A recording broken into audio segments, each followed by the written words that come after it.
Hello, everybody. Hope everybody's all right.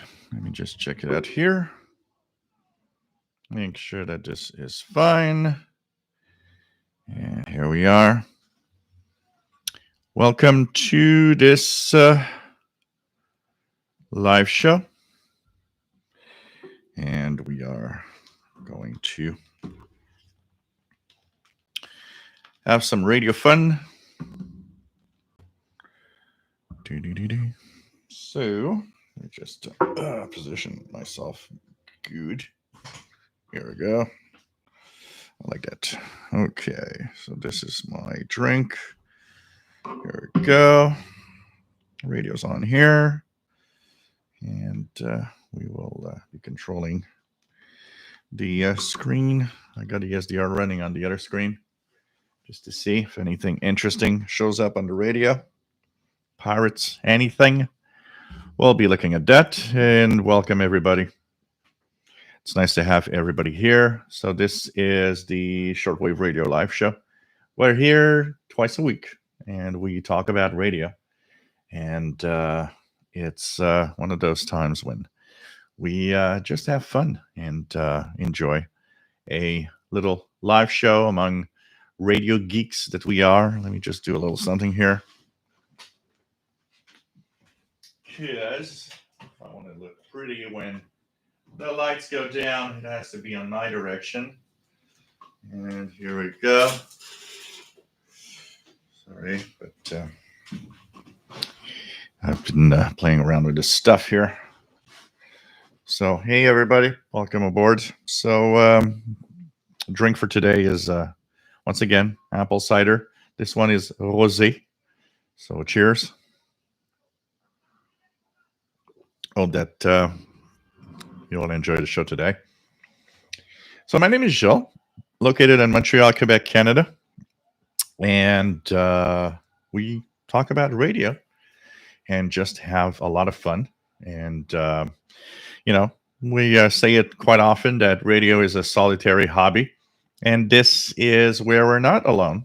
And we have fun together and playing around with a lot of radios and signals. And, it's kind of cool to be able to do things with another, kind of group of people, even though it's virtual, even though everybody's somewhere in the world. Some of you close, some of you far away on the other side of the planet. But this makes it seem so small, like, we're all in the same room. And the fun of course, just enjoying a good moment together has on this Saturday, September the 25th, 2021. And of course, we'll be checking out and talking about a few things, including a little bit about finding signals. One of the questions that came through email that we're going to actually answer. We have so let me just check the email quickly to see if anybody has sent a little hello, because I tend to forget the email very often. And I don't want that. So we have through the email, Elizabeth in Regina, Saskatchewan, Canada says hello and ready for another show and tuning the radio. So welcome aboard, Elizabeth. Richard Lemke, nice to have you on board. And he says, Richard says, it's turning out to be a nice afternoon, cooler, 17 Celsius. And he's eating his Wendy's Deluxe Burger. So, bon appetit. Nice to have you here. And Richard is in St. Albert, Alberta, Canada. And of course, it's always a pleasure to have all of you guys here. So this is through email. If you're not on the live show chat that we have, well, there's the possibility of saying hello through email, official shortwave radio at gmail.com. Do not comment. I've seen a few people in the past couple of weeks commenting below the live show and the video. Problem is I don't access that part of the YouTube channel. So when you actually post a comment below in the YouTube channel, I don't see it. So just make sure that you either are in the chat room, or if not, are just send me an email, officialshortwaveradio@gmail.com. And we have, like I said, a chat room, which is nice with wonderful people and clean, beautiful place where we just enjoy radio without any problems, and where we talk about, simply talk about, radio from a beginner standpoint to expert to all the levels are, welcome here. And that's the cool thing, is that everybody is welcome. Whatever question you have is welcome. So it's kind of cool. And of course, when the party's over, what happens? Well, we go to the Facebook group, where a lot of people, more than 2,000 subscribers right now, are enjoying a great place where they share what they're listening to, post pictures, videos. It's a lot of fun. And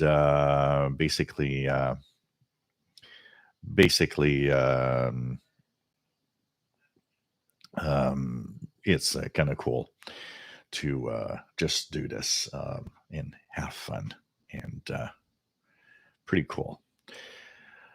Okay. Well, I had my first amateur radio course from Radio Amateurs of Canada on, of course, Thursday night, which it was technically from 22, and UTC time was 22 to hours UTC until about 0:30. I left at 0:100 because the course was over, and he was babbling about his antennas and station, and I wasn't interested.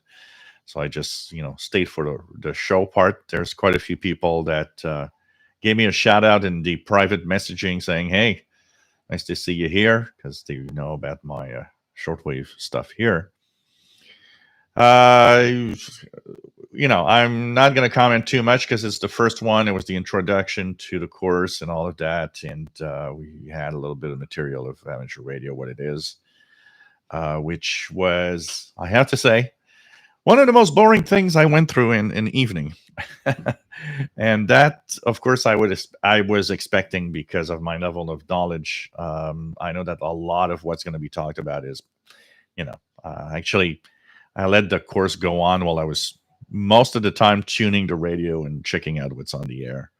But there will be some chapters that are more interesting for me, and there are going to be some chapters that are going to be boring to me, that I know because of the level of knowledge I already have.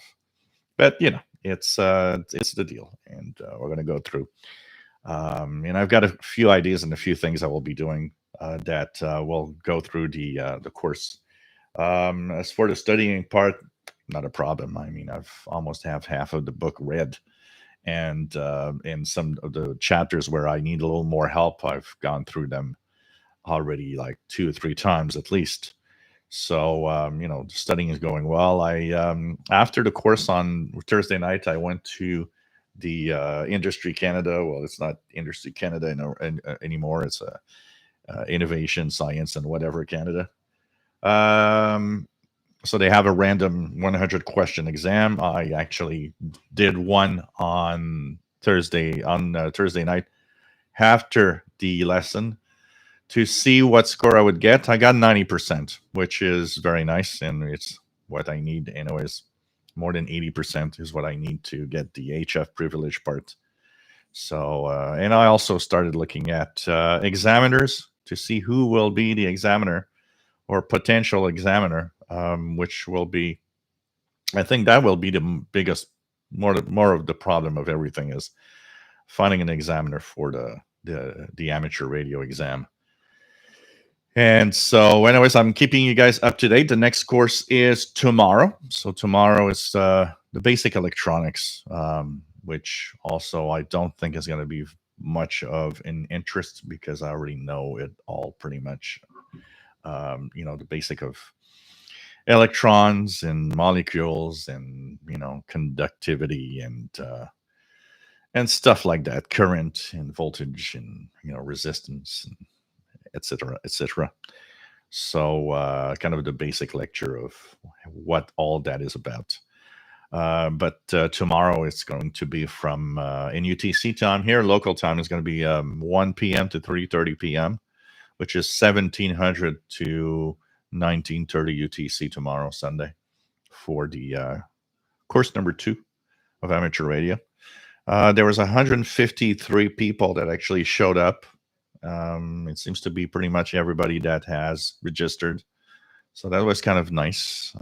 Those of you that know Amanda Dawn Christie, she's in the course. Kind of interesting. She's in the course with, she actually sent me a little hello. How are you? And it's like, oh, hey there. Nice to see you here. So she apparently is getting her amateur radio license also.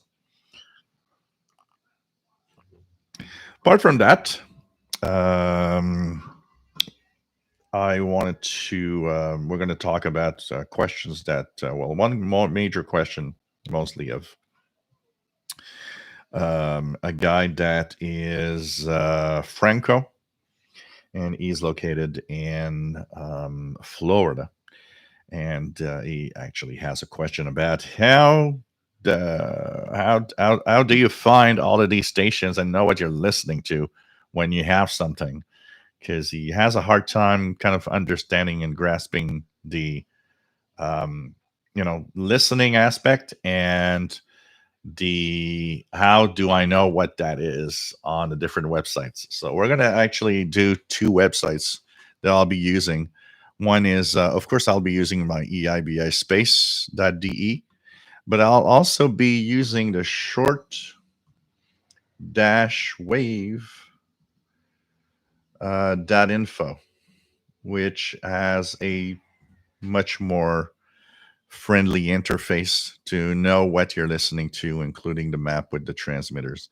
That's what he's been actually using, but he's been wondering, how do you know what is the station when there's multiple stations popping up on the same frequency at the same time? He has a hard time kind of understanding which one he's listening to.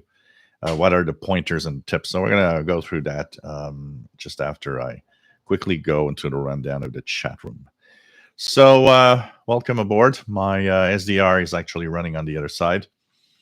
So if we have signals, I do have the Texan H501X also ready, all on the MLA30 loop. And hope that you're going to have a lot of fun here. So, Bobby Burgess, WA5107 SWL, Morgan City, Louisiana. Nice to have you here. Robert Cross, nice to have you on board. Jeff Williams, nice to have you here from Southwest Cornwall in the UK. Cool AM Radio is talking about tonight's program that will be featured on WRMI on 5950 kilohertz at 0 UTC. That's 8 p.m. Eastern Time in North America. And it's Offshore History Radio. So that's going to be fun to listen to. And I should be listening to that. I listen to pretty much all of them every week, so it's kind of cool. So don't forget, every Saturday evening in North America, but it's actually 0 hours Sunday, 5950 kilohertz at 0 UT is the weekly Europe Pirate rebroadcast, thanks to Texas Radio Shortwave via WRMI. So this is cool, and this is going to be nice to listen to. As usual, what else do we have? Bobby Berg is saying, I hate to say this, but WRMI needs to let go of Stare and the Supreme Master TV stuff. I totally agree, but I'm pretty sure it's an enormous chunk of money. With all the time that they are using, an enormous amount of money coming into WRMI. It would absolutely need to be quickly replaced with other broadcasts. So one thing that is interesting, there's Radio Bulgaria. So we had Radio Sofia in the days of the Cold War, and then it became Radio Bulgaria later when things came back, and it went through. Radio Bulgaria was until somewhere in the early 2000s. I don't remember what year they actually left shortwave, and they had kept a podcast online, which turned out to not work because nobody was listening. Another example, when I say that nobody listens to their podcast on the internet when they leave shortwave, another example. So they stopped, but kind of interesting. They started again. They have multiple languages, and I actually have sent them an email to let them know that they're just a very small step away from being able to broadcast over shortwave if they would like to use WRMI relay. So I think that would be a great idea, and I would be super happy to have back Radio Bulgaria. That would be cool. So I hope that they do it. It would be really nice. And instead of using their own transmitters and all of that costs a lot of money because you need to pay engineers and the cost of maintenance and so on. Well, it would be a very cheap alternative for Radio Bulgaria to be able to come back to shortwave. So that'd be fun. Anyways, I've sent them an email to let them know. Hopefully that could do something. But if not, well, if you search for Bulgarian National Radio, when you go on their website, you'll notice that there's different languages, and they have a daily 20, I believe it's a 20-minute 20-minute podcast on their website. So kind of interesting to see that they're trying again to get some kind of international voice through the internet. Would be nice if they get on shortwave. Okay.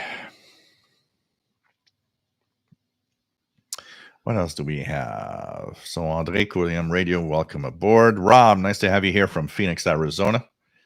David KJ4CMY, nice to have you on board, my friend. We have Arches Out of Crafter's Kitchen, nice to have you here from Massachusetts. Turned on the Sony ICF 6700W last night. It might very well be the most sensitive radio I own. Only dislike is the pre-selector that has to be tracked manually. Well worth it. Cool. Charlie, W8CFO, nice to have you here from Columbus, Ohio. Dave, nice to have you on board. Graham, nice to have you on board from Milton, Ontario. Always nice to have you on board. And says from one of your fellow classmates in the amateur radio course you are taking. It's Graham. So nice to have you here, Graham. Cool. N6RLS, nice to have you here from Berkeley, California. PLF Radio, bonjour et bienvenue. J'espère que ça va bien depuis Lyon en France et que la température est agréable. Ici, c'est environ 22 degrés Celsius aujourd'hui. Mais ça commence à être un peu plus frais. Là. Les nuits, on est en dessous de 10 degrés. 7, 8, 9. Tranquillement, pas vite, on voit que l'automne arrive et que l'hiver n'est pas très loin. Et cette semaine, on devrait avoir des températures aux environs de 16-17 degrés le jour. Donc, qui est à peu près la normale pour ce temps-ci de l'année. Nice to have you here, PLF Radio. Terry Cook, nice to have you on board from Western Montana, KF7BQ. Mike, WDX50, nice to have you here from Northwest Arkansas.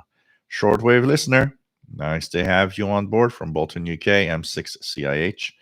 Got your email. I need to answer back, but thanks for a really nice email here, and always nice to have news. And I hope you're doing well. Joseph Inkenbon, nice to have you on board from San Francisco Bay, California. Joe Tyson from Apex, North Carolina, KM4WRQ. Brad, nice to have you here. N5LUL, WA5192SWL. Cygnus Rider, nice to have you here from Rochester, New York. Laura Robertson, nice to have you here, Laura, KO4DFJ. Gang of Four, nice to have you on board from New Hampshire. Ordered is PL990X yesterday. Cool. You're going to love the radio. Andy, nice to have you on board from Bristol, UK. And the man who kept the plastic on the batteries. It happens. It happens. You know, I've done some stuff sometimes where I just look at it and I'm like, yeah, okay, that was not the best moment. We all do that. We all do something at some point that we're like, okay, maybe I shouldn't tell that to anyone. TVDXer, bonjour, j'espère que tu vas bien. Toujours un plaisir de t'avoir parmi nous. Frank, nice to have you here from the Netherlands. Still good weather over there. Trevor Williams, nice to have you here from Charlottetown, Prince Edward Island. Richard, nice to have you here from Albany, New York. Handy Cully, how doing studying for your HAB tests? Yeah, it's going well. It's going well. The studying part is going well. There's no problem there. Jeff King, nice to have you on board from Jacksonville, Florida. Richard Califano, nice to have you here. Kevin, nice to have you here. WS2H, I'm glad I found a ham club near me that I was able to skip classes and study on my own. I did one test a month, and when I passed my extra exam, I took another test from the ARRL. You know what? I am looking at the examiners that and asking who would like to examine, because you don't have to go through the course absolutely to pass an exam. You know, if I find a guy that says, yeah, that's fine.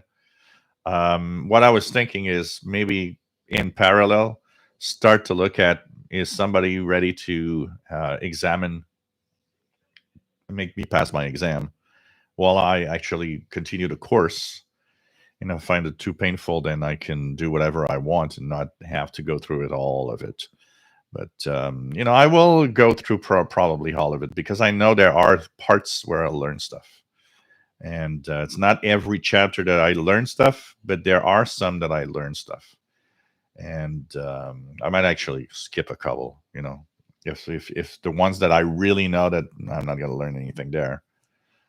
You know, I don't plan on doing this every Sunday. There are probably going to be a couple of Sundays. You know, it's one of my only real days off where I have stuff that I could do with friends. So there might be a couple of Sundays that's like, well, I won't be there next Sunday. Okay. Depending on the subjects, basically.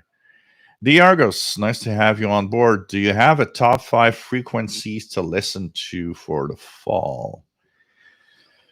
I don't necessarily have any top 5 frequencies for the fall, but I do like this time of radio, September, October, like I'd say March, April, are truly very unique times for radio listening. The positioning of the sun and of the gray line makes it quite interesting, and especially especially here on the East Coast, for example, if you are looking into a lot of the signals from Asia, there's a lot of interesting stuff happening. So I would say it's more of I wouldn't have any specific frequencies to say, but I would probably say it's one of those really, really fun times. There's 2 periods where it's kind of more quiet and less, I would say, less of a DX time for me. Over the years, I've kind of noticed June and December, when you're in the solstice times. June, because with the high sun here, so daytime is kind of crappy in general. It's mostly, evening and night. That's kind of cool. and the summer signals are there, like Radio New Zealand here, which is the evening frequency for the summertime. And December with the very long nights and the fact that in the last few years, many times the maximum usable frequency drops real low, which means that you're stuck pretty much below 7 megahertz or 8 megahertz at most, where something is happening, and above there's really nothing much because of the really long nights. So I'd say that for me, that's more of a kind of a quieter moment. But and the equinox, September, October, March, April are kind of the highlight, where there's a lot of interesting stuff. But still, there's stuff all the time. You got to tune out radio whenever, and you have chance and listen to stuff. John Beckham, nice to have you here from Northeast Florida. Hector Vasquez, nice to have you here from Los Angeles, California. PLF Radio. No, the comments is because when you do the live show, I'm not on the channel itself. I'm kind of, I have the channel interface for the streaming part where I see myself and I see the number of viewers and stuff like that. But there's the chat room, but I don't see, I don't open another window to kind of look below the video to see if people leave comments. It gets like too many different windows open. It's like I just keep it to the chat room and the streaming window, because seeing myself is useful, because I can see if it looks right or not, or if something's wrong. Jim's Radio Check. Good afternoon. Nice to have you on board from Chicago. Levi Nathan, nice to have you on board from Israel. Nice to have you here. Hector Vasquez, hey, are those realistic handheld CB radios? Cool. I used to have the single channel one that had channel 14. Yes, they are. I've been actually playing around with a little bit of stuff. I studied today on, by reading more of the study guide. But I was also playing with stuff. So I have a solar panel, a 12 volt, 1 amp solar panel when it's in full sunlight, that I have here. And so what happened is I powered this one with the solar panel on the balcony, and it worked actually great. And this one has rechargeable batteries in it. So if I turn it on, you can see that it actually works. Right now it's on channel 19. So I was using this one to see if when I transmit with this one, it works well, and it worked well. And I put rechargeable batteries in it to use it. I'm going to leave the batteries in and use it a little bit, see how well it does, and so on. But yeah, and these actually, for those that are that watch the Stranger Things on Netflix, the TRC-214 is one of the models that is used by the kids.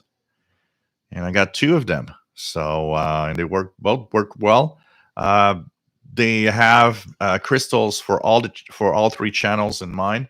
This one has crystals for channel 14, 19, and 30.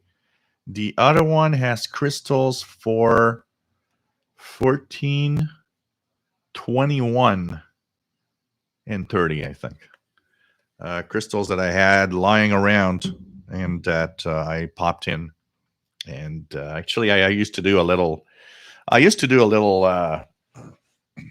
kind of a little trick, which was technically illegal, but was really nice if you wanted to have a really quiet channel. So, of course, these use crystals. It's a pair of crystals that you needed to buy. And the crystals are 455 kilohertz apart, which is the IF of the walkie-talkie. And so one is for the receive, one is for the transmit. But if you reversed the crystals, you actually fell out of the CB band. And I would do this with a friend of mine. We had purchased crystals, and I said, you know what? The channel 30 crystal, let's reverse them. and I don't remember where it fell, but it fell like below. It was like 26 megahertz or somewhere in there. It was really below the CB band. So what was interesting, we would do that because the CB bands, especially in that time, were so popular that it was difficult sometimes to talk. And add to the fact that there was always an idiot that's trying to interfere by reversing the crystals. Well, no more problems. We're out of the CB range, and it's kind of, I was calling that my private channel.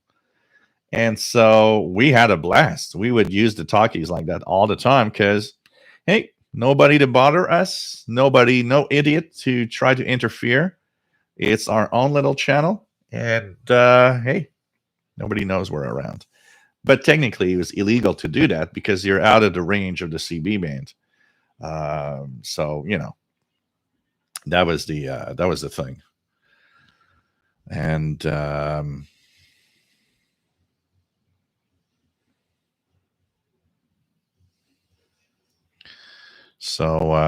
hey, William Helms, why did you block John Beckham?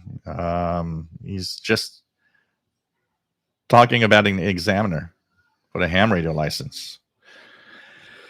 So anyways, that's the fun of these radios, and they work great. They still work great, and I like those. If you tell me one day, hey, let's go out and use the FRS or GMRS talkies, I'm probably going to tell you, nah, let's take these and let's go take a walk and have fun with these. They're much more fun than the GMRS. I don't know why. The GMRS talkies, it's okay, but there's something about it that I don't know, ain't fun. This is fun, but GMRS, I'm kind of I don't know.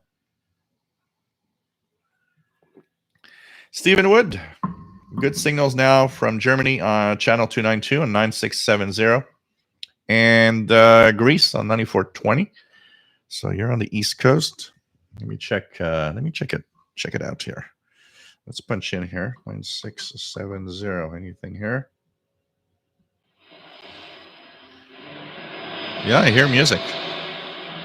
It's not super strong, but it's there. 9670 isn't too bad. And Greece is not too bad also.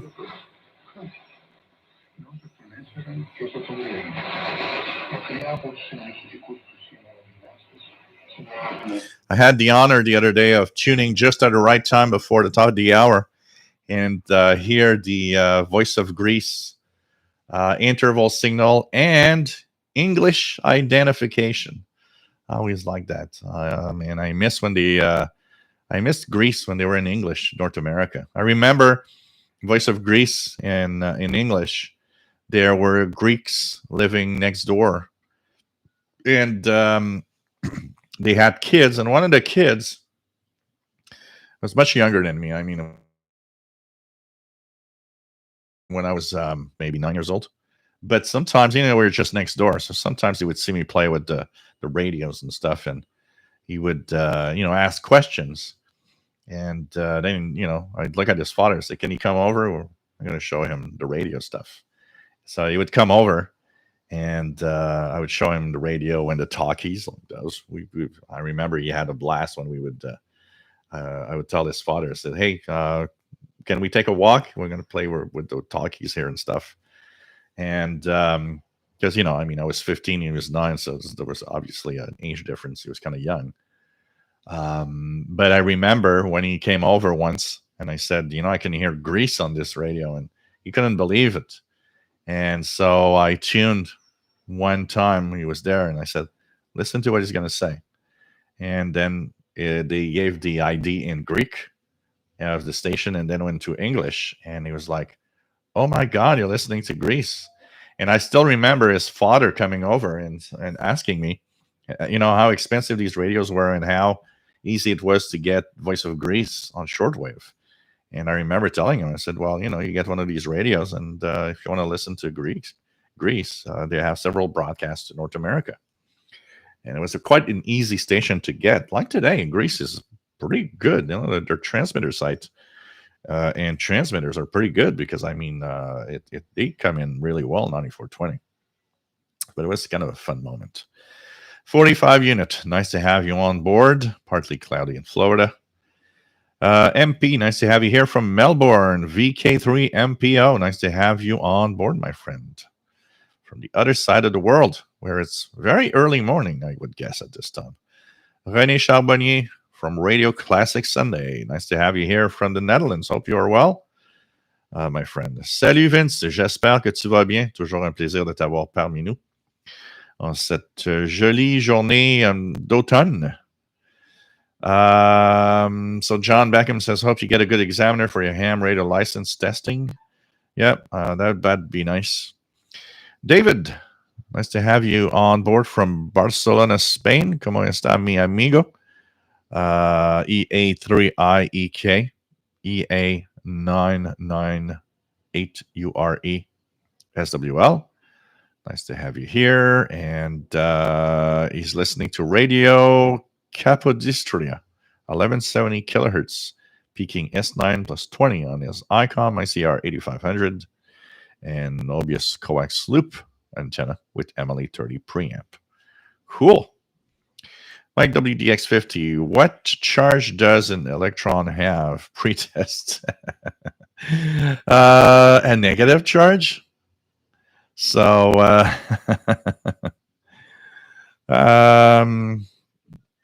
what else do we have? Dan, nice to have you on board from Ohio, N8WJZ. TVDXer says this will be the easiest test you'll ever pass. Yeah, that's pretty much where pretty much what I think.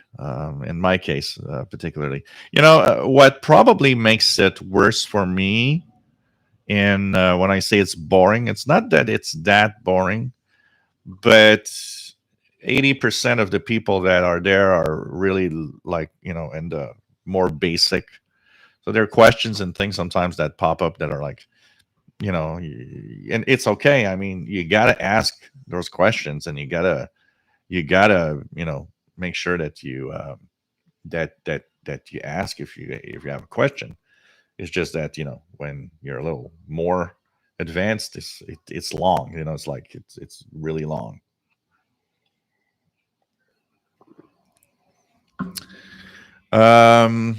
Jim, nice to have you here from Rhode Island, installing a lacrosse weather station today after seeing your station. Aha! These are fun. I'm having a lot of fun with that. Levy Nathan, please recommend a weather station with wind speed forecast and rain volume. Definitely look at the Lacrosse Technology website. They have a lot of different models and some amazingly cool models. So check it out. I think they are some of the best out there right now. Christian Marcoux, salut, j'espère que tu vas bien. Nice to have you here from North Bay, Ontario. Zygzu, ZYXSU, nice to have you on board and welcome aboard as a new subscriber. Pretty cool. PLF Radio, yep, shortwave.am is also one. Mike Dovis, nice to have you here. Picking up signal on 2300. You must be having some kind of, especially daytime, you must be having some local medium wave station that is popping up there. Bob, nice to have you here from Ottawa. Jim, keep studying for your license. Rufus, nice to have you here from Laurentian Valley, Ontario. Neil, nice to have you on board from Nottingham, UK. Canadian Radio TV guy, nice to have you here from Sherwood Park, Alberta, Canada. David, awesome to hear you're finally definitely into the process for your ham ticket. In my case, I didn't have to go through any course. Instead, I just had an exam book to study.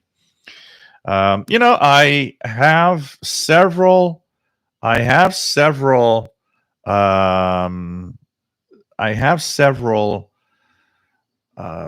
I was about to say, I got distracted by something that's happening in the chat. William Helms, I don't know what you're doing, but stop blocking John Beckham's messages, or I'm going to have to remove the moderator status again. So yeah, look, I got a study guide, which is very, very nice and does explain pretty much everything. I could just go through the book, and the book will explain it all. I think there's definitely a need for at least having, because I was talking with Sheldon about amateur radio course and the way it's done, and how you can pass your test, which is 100 questions, multiple choice.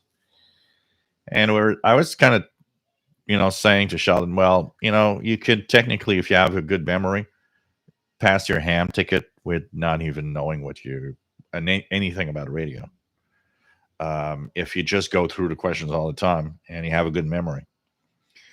And which is not something that should be done personally. I think you should have the knowledge.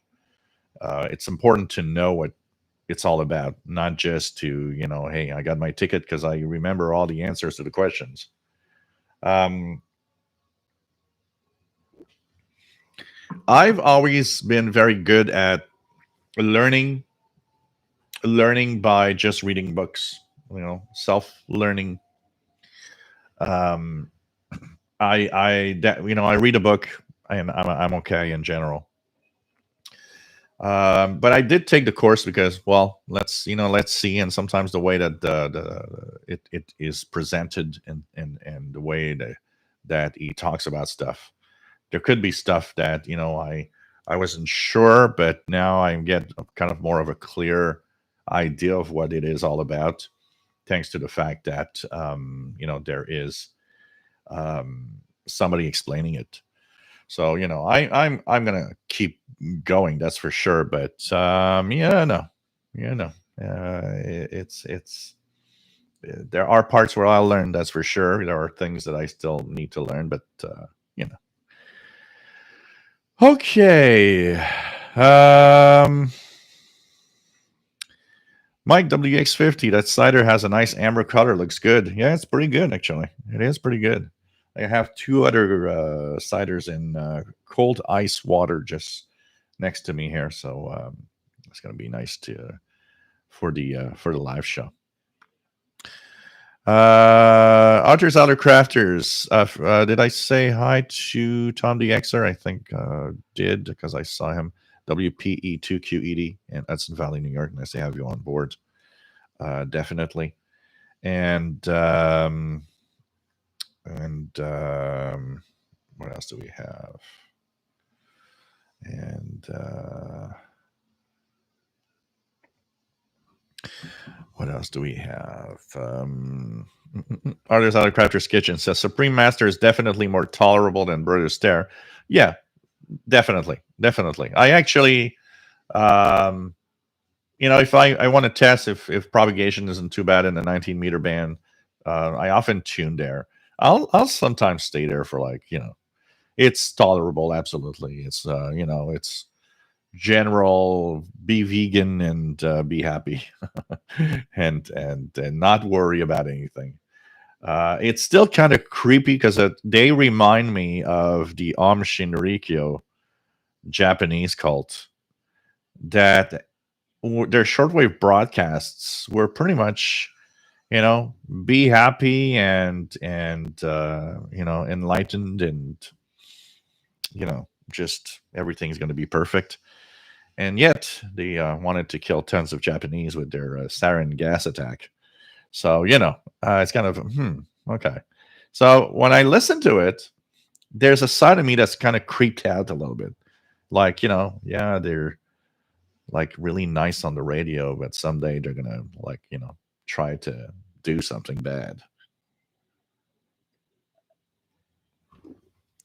So, but it's definitely way better than Brother Stare.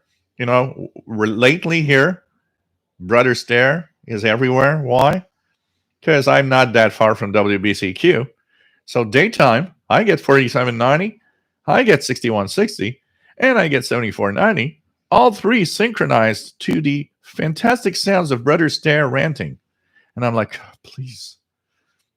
So if I do an ETM scan on my radio, I get at 2 in the afternoon local, I'll get at least 10 Brother Stare frequencies. So it's like, yeah, there's too much of that, you know? So I listened to that and I'm like, oh, please, WBCQ, stop transmitting or something. You know, I don't care anymore. By the way, if you guys want to have a shortwave station and you got the money, WHRI is for sale with a 380 acres of land, the antennas, transmitters ready to go. Actually, I find it kind of cheap, $1.5 million. So how about we do a GoFundMe and I buy the transmitter site? If I get $1.5 million to buy that, it's like, whoa, people are generous. So WHRI is for sale. If anybody wants to grab a shortwave station, we were saying, me and Sheldon, it would actually make a pretty darn good relay for shortwave broadcasters. So hey, if you've got 1.5 million lying around doing nothing, think about it. 1.5 million, WHRI transmitters, and the land and the antennas, everything apparently is ready to go. Once you get there. Mike WX50, I love to see Radio Bulgaria as well. I remember listening to Radio Sofia back in the day. Tech Guy, nice to have you here. Melanie, Jackie, nice to have you on board. Melanie de la France, 14 FRS 119. Toujours un plaisir. Dwight Hitchens, nice to have you here. Dwight from Virginia. Yeah, I've seen a few of those. The Argos Accurite. I've seen a few of those. They seem to be interesting too. Glenn, nice to have you here from Milwaukee, Wisconsin. KB9IN. Jerome's too. Nice to have you on board.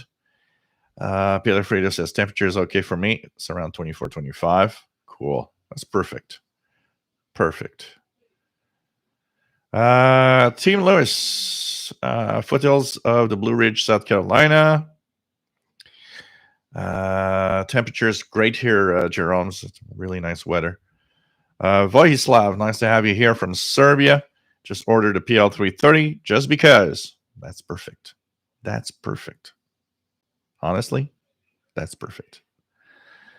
Zygsu says, picked up Radio Exterior España from Florida from the first time with my new real antenna. So, you mean in Florida? Because Radio Exterior de España really comes from Spain, the Noblezas transmitter site. Har PD0NAH. Nice to have you here, my friend. Colorist, nice to have you here. 2E0PRN in the UK. Yeah, I study email at PLF Radio about the French language amateur radio book. Kevin, not sure about Canada, but in the US, testing requires 3 examiners to sign off on your exam. No, I think it's just one here. I think it's just one examiner. You pass the exam, and if it's all right.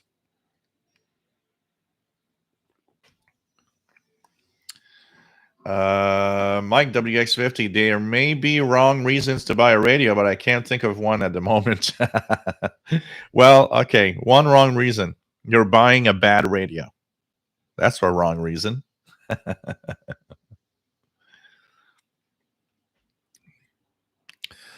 10 Celsius drums. Wow, that's cool. Canadian Radio TV guy, NHK World Radio, Nippon on 15130.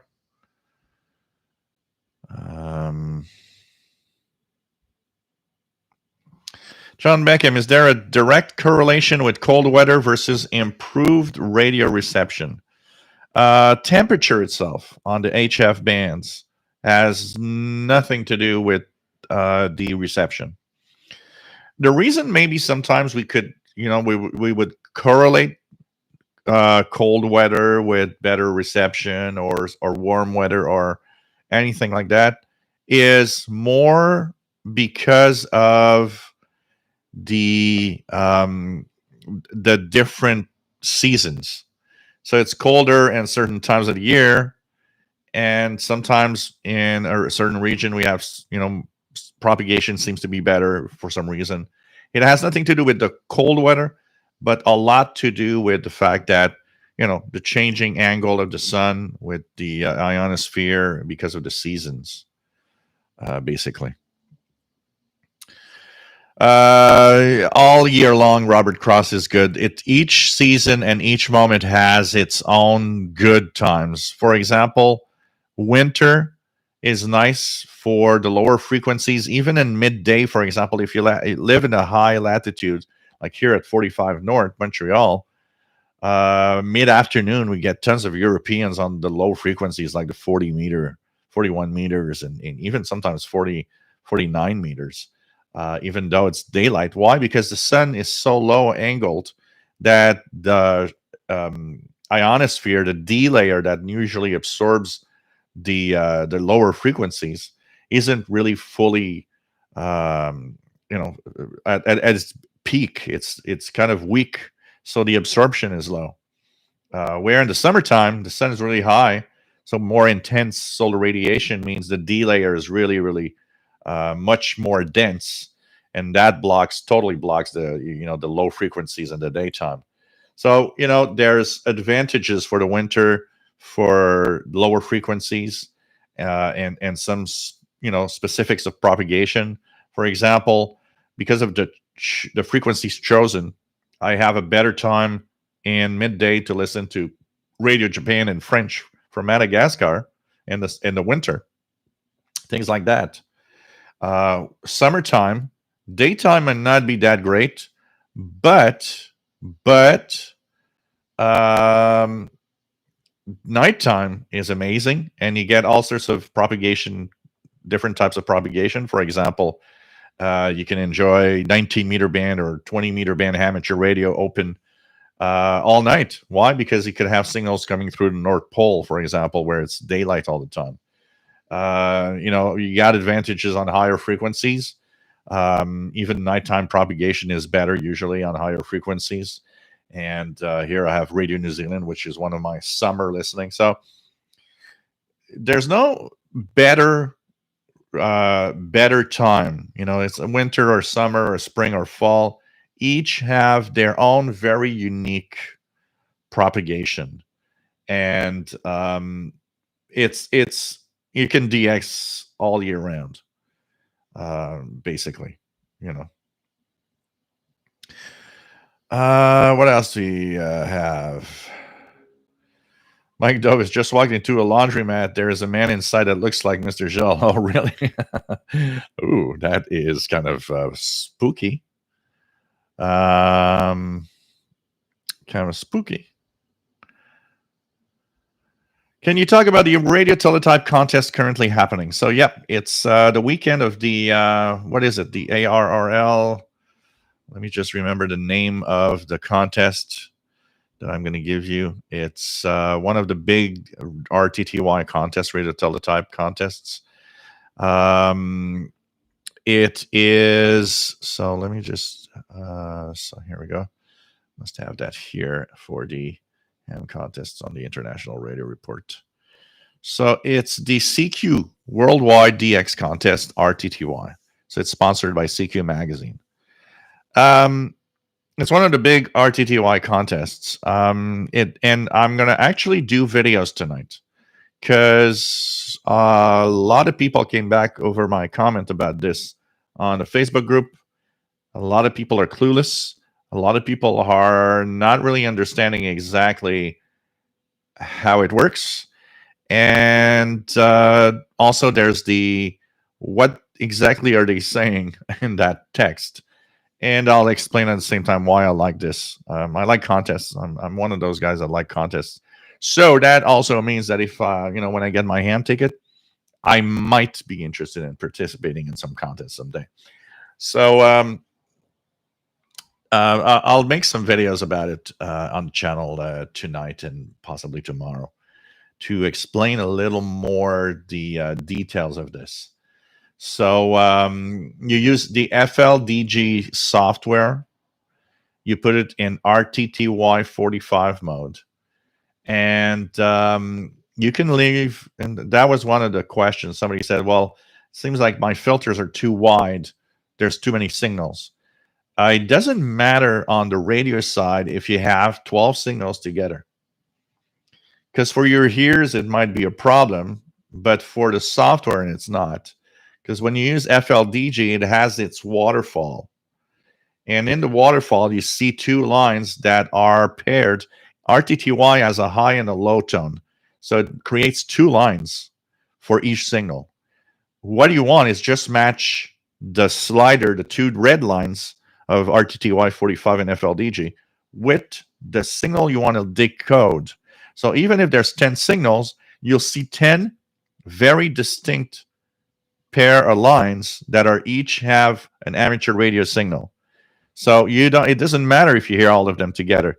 The software, when you actually click on the signal to pinpoint one, is only listening to that. It's not listening to the other ones. So you want to have as many signals as possible visible, so you can just click and go from one to the other. So, but for the way it works and understanding the jargon, the amateur radio, what are they saying kind of thing, I'm going to make a couple of video examples tonight for sure. So I think that's going to be nice. What else? Radioactive W7WXV. Nice to have you on board from Oregon. What's on 15404 upper sideband? 15404 upper sideband. Do I have anything here on 15404 upper sideband? I've got absolutely nothing on 15400 or around 405 or anything there. What are you kind of hearing? What does it sound like? Oli G, nice to have you on board. Jim Howard, nice to have you here from Fort Worth, Texas. Shortwave listeners since 1954. And N0UWY. It's also on 15434. I would think that you might be having some kind of spurious signal, because there's nothing here. No, wait a minute here. Okay. Yeah.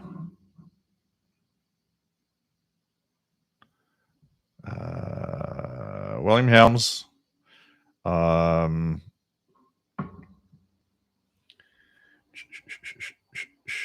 me just do something here,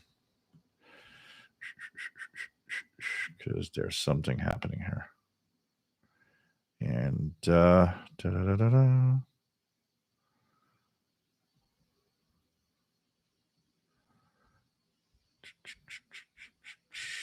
me just check it out here. Sorry, guys. 2 seconds, because I'm a little tired of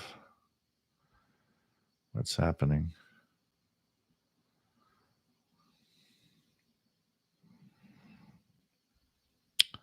I can't find the participants.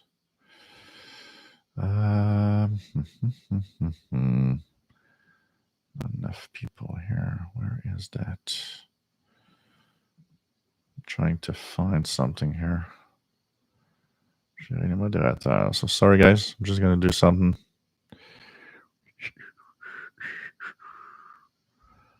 Just going to do something here.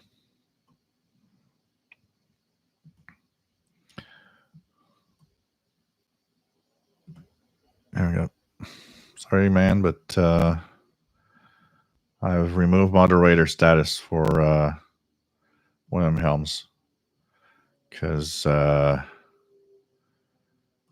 that is I'm tired of that shit. Okay. What else do we have?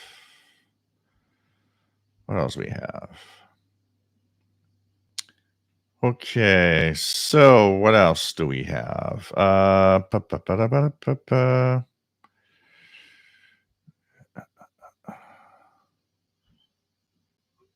So here we go. So I remove moderator status so that it can't block anymore. Stephen Wood, nothing on 15404, 14434. So I'm wondering if you're not getting something, some local interference. What does it sound like? KW 1161, nice to have you on board from Tucson, Arizona. John Beckham, Radio Spain 17855. Relatively good signal on this Saturday afternoon sporting event. Let's just check it out here quickly. 17855. Yep, pretty good. It's a little, it has some fading, but there you go.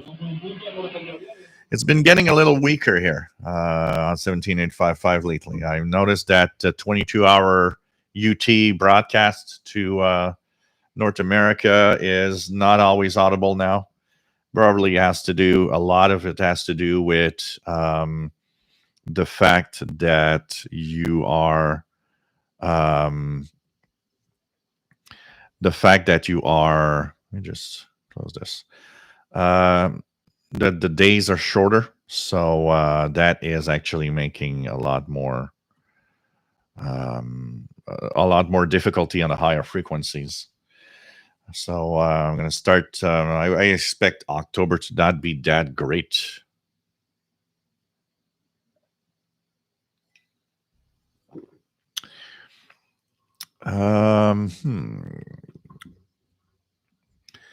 Jim's radio check. Got to go, everybody. So take care and go to that tornado fundraiser. I think that's a good thing.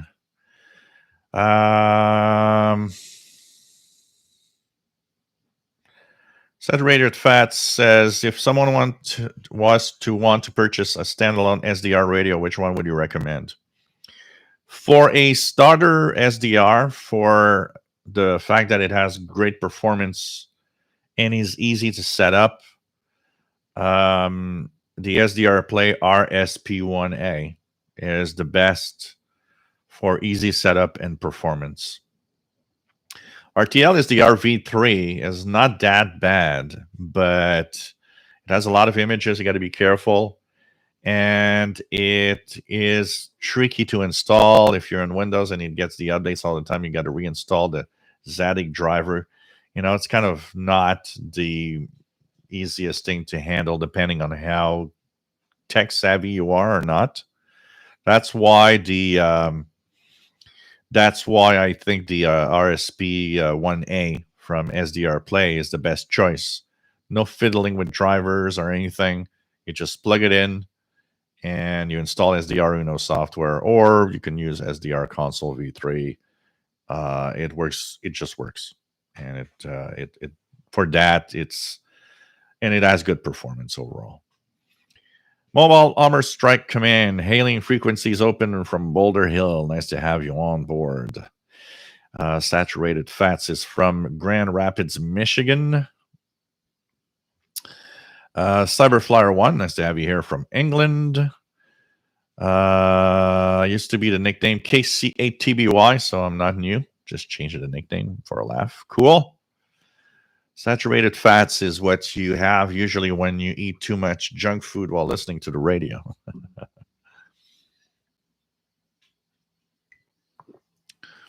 David in Barcelona says, Voice of Greece, 9420, peaking as 920 here in Barcelona. Pretty cool. Martin Ryan, nice to have you on board with a AOR 7030. And nice to have you on board. Vince, the thing I don't like about the La Crosse weather station, the speed max of the wind at 25 kilometers per hour. The speed max. What do you mean by the speed max?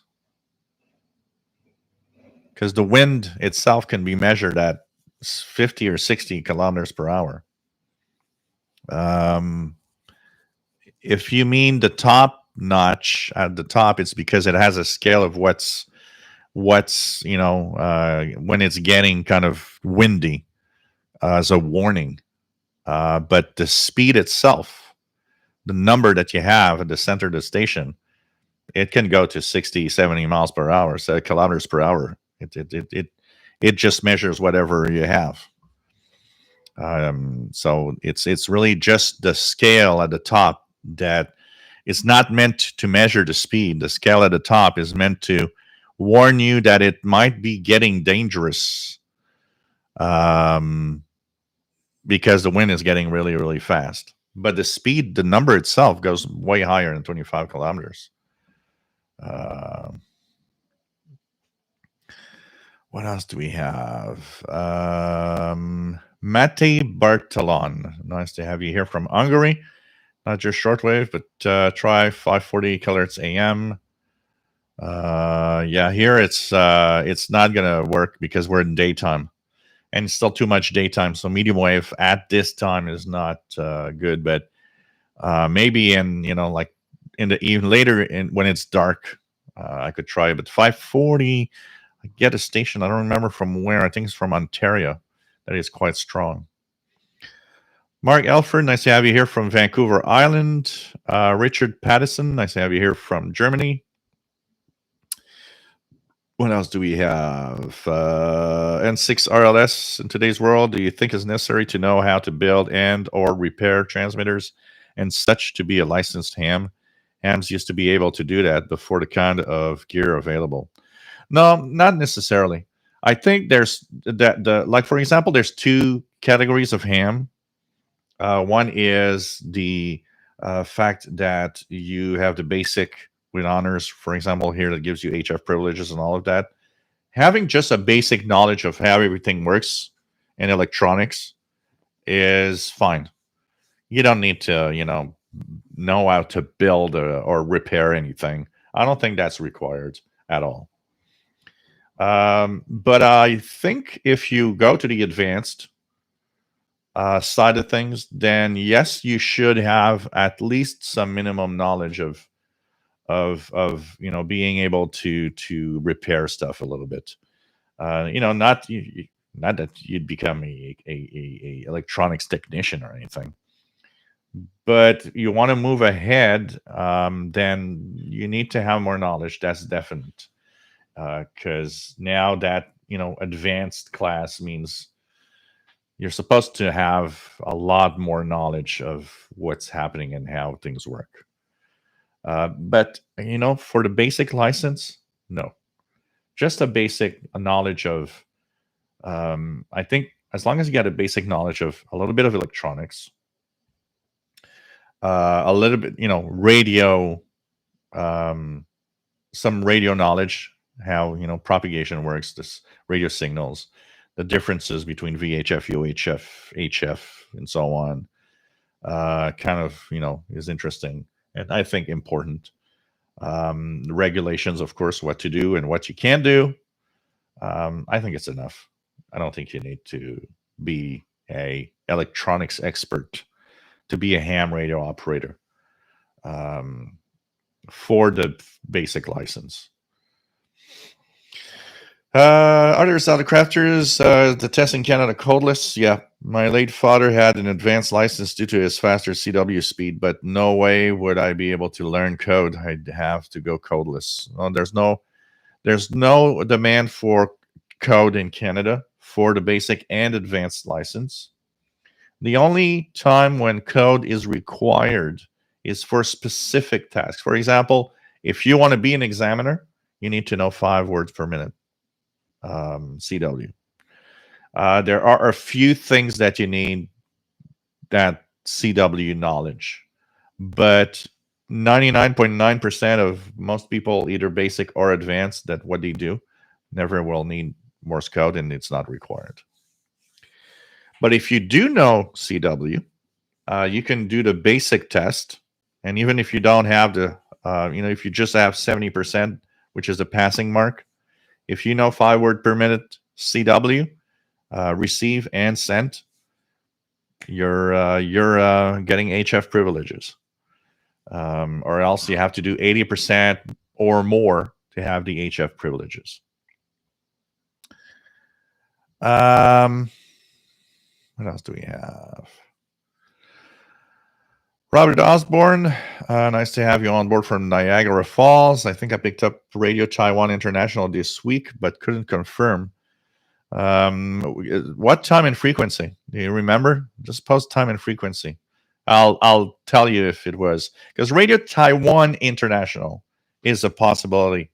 That isn't always jammed by CNR, and sometimes it is off Taiwan, but sometimes it is relayed also. For example, the Sunday afternoon here local, there's the French language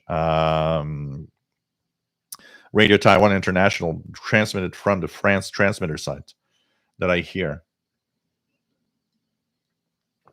Yeah, David, WHRI is for sale. So maybe we could, Device 9, I'll send you a couple of bucks towards your own shortwave transmitter. Frank, 0UT is a bit late for me. I have to work on Monday. Yeah. Well, 0UT is tonight. It's 0UT Sunday for the pirate stuff, if that's what you're talking about, Frank. It's 8 p.m. Eastern time here, but it's 0UT is tonight. So not Sunday into Monday. 0UT Sunday is midnight Sunday, not midnight Monday. Time. Mike WX50, we could start Radio Gilles International. Welcome to WHRI. All shortwave all the time. Only shortwave related programs. Shortwave, electronics, all sorts of things that actually we all enjoy. Richard Baron, what is the best portable radio for listening to? Depends how much you want to spend, but there's a lot of great portables today, from the Texan PL330 at the low end to the higher end Texan PL990 or H501X, or there's the XH Data D808.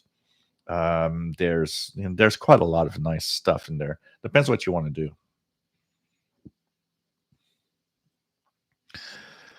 Mark Elford, lower back pain from soldering, too much. Posture correction is my goal this week. Yeah, we tend to be, a lot of us have the same problem. We don't take care of installing our post in a proper way. So we're like all, crooked, bent, or whatever. We look like, old man soldering or doing stuff. That's why I like these chairs like I have here, which, you can set the height depending on the table and depending on what you do, which makes it much better. Much better. WF7I Umbro, nice to have you on board. Wonderful, perfect weather in West Central Virginia. Did a 40-mile bike ride. Pretty cool. Going to do some antenna work tomorrow. Sounds like a good Sunday there. John Ritson, nice to have you here from the UK. Cygnus Rider, 1.5 million for WHRI, including land and equipment. That sounds like a great deal. It does. When I saw 1.5 million, I thought that's not expensive for 380 acres and antennas and transmitters all working. That actually isn't very expensive, honestly. What's sad about that is it's so cheap that some guy can maybe buy that and just, take everything out and build condos or something, whatever. But it's definitely, definitely cheap, honestly. Look at that guy in Canada saying that 1.5 million is nothing there. Probably have that in my pocket here. Okay, let's take cider number 2. So cider number 2 is watermelon basil, like I had the other day. So this is my number 2, as it's dripping with cold ice water from my little bucket here. And I'm gonna do like a Coca-Cola ad when they pour it, and and all you hear is the little bubbly sound. So here we go, number 2. So cheers, everybody, as we are enjoying Shortwave.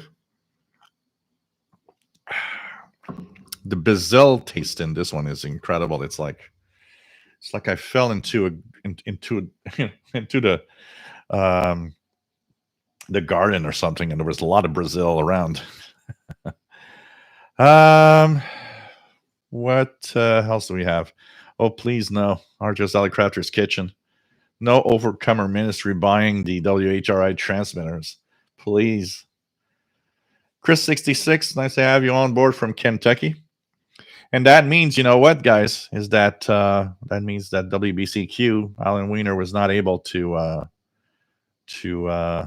get that finally. RJDA Dakota, nice to have you here. From Wentzville, so 67 degrees out.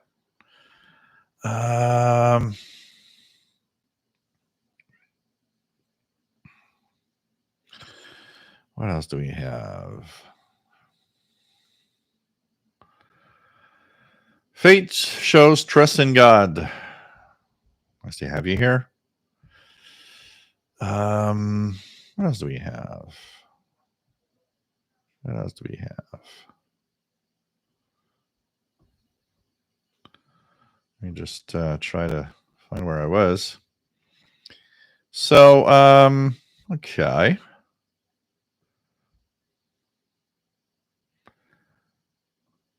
What else do we have here? John Risson, no, most amateurs hate contests, but they're not there every week. I would be in the big ones like that one, the RTTY one, or, but I would do a lot of contacts. I would not just do contests. Hey. Coolium Radio getting drinks and snacks. Cool. Bring for everyone, please. John Risson, finally got my genuine Malahite SDR MK2 on the way in October, and we'll be back on the ball of Shortwave. Cool. Device 9, do you know of a current list of DX programs now available and schedules? I can only think of World of Radio, but I know there's more. I'm finally able to set auto-engage recordings with SDR Uno. Go to the worldofradio.com website, and you'll see on the page, there's a place that says DX media programs. It's pretty much the complete list of every type of DX related programs or mailback shows that Glenn is aware of with their times and during the week. So you'll have not only World of Radio, you'll have AWR Wavescan, you'll have the SWWCR, you'll have the Radio Romania letterbox and stuff like that. It's pretty much the only list that I know of that is maintained. So worldofradio.com, and you'll see it there. There's a list of media programs. It's not just this show. Radioactive at 17855 S7 in Oregon. It's all Greek to me. Canadian Radio TV guy says it's all across 15 to 16. Sounds like humming and high pitch ringing. No, it's not Staneg. You are getting local interference, I'm pretty sure. I'm going to go on I'm going to go check on Lamont receiver B6JY. So let's go and check out one of the B6JY. I think this is, Lamont, Alberta. Here we go. And I'm going to go tune for 15405 404. 15404.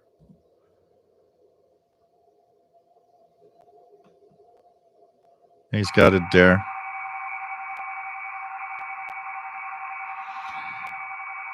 I would bet you that that's some local interference. That's local interference to your area.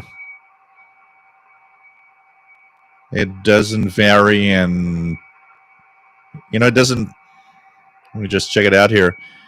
It doesn't vary in up or down swing of anything. It's something local to your area.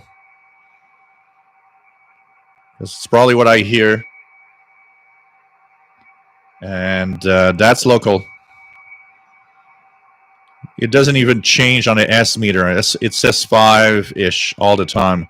If it would be a shortwave signal, it'd go up and down and fade like a shortwave signal. This is how, by the way, you often know the difference between what is local and what is not. If you see a signal pop up on some of the stuff and you see that it doesn't budge, it's always S5. Shortwave never is a fixed S5 and it stays at S5. Propagation conditions, the ionosphere, means it goes up and down all the time. There's changing characteristics of the ionosphere, makes it fade, get higher, get stronger. When you hear stuff like that and it doesn't budge the S meter, it just stays at that measure and that's it, that's local, something local in your area. It's there on the Lamont, Alberta website at the VA6JY. It's something definitely local to your area, some kind of, it could be some local, some utility company that has something that creates harmonics or stuff like that. But it's definitely, and you see it across 15 to 16, it's definitely some local harmonics of something. Not anything really shortwave related. 12080, upper sideband, Mixed Radio International. And if I look at it here, so 12080, am I getting anything?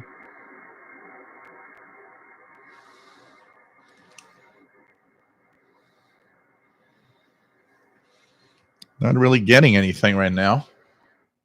I often hear it when mixed radio, I often hear it. Nick Amendot, nice to have you on board from Romania. Paul, nice to have you here from Southwest Michigan. You were the guy that talked about the RTTY, that you thought that the filter was too, you couldn't get, narrow filter enough. The filter for the radio, you do not touch on RTTY. You could leave it, I leave it at 3000 kilohertz. Because in the decoding software, like FLDG, that waterfall, you move the two lines for RTTY on the signal that you want to pinpoint. So if you have 8 signals together, you'll see 8 pairs of lines, which are each different station. You can just pinpoint in the FLDG the one you want to decode. So it doesn't matter if you hear many signals. Just saying.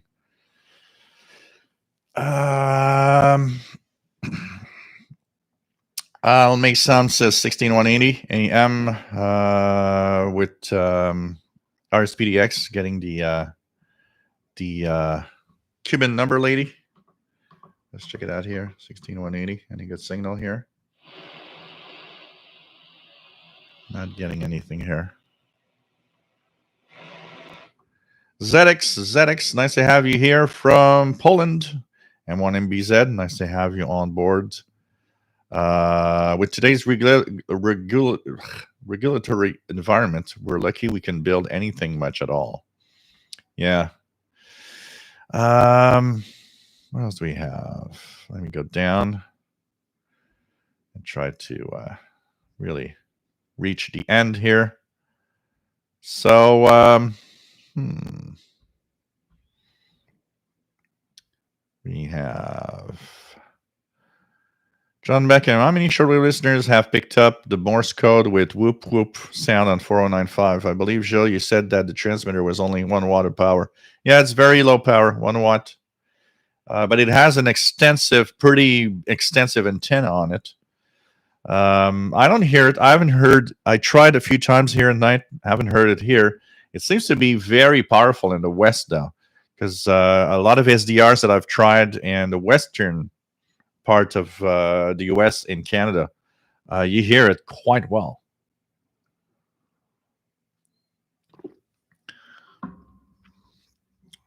WGRI, World Jill Radio International.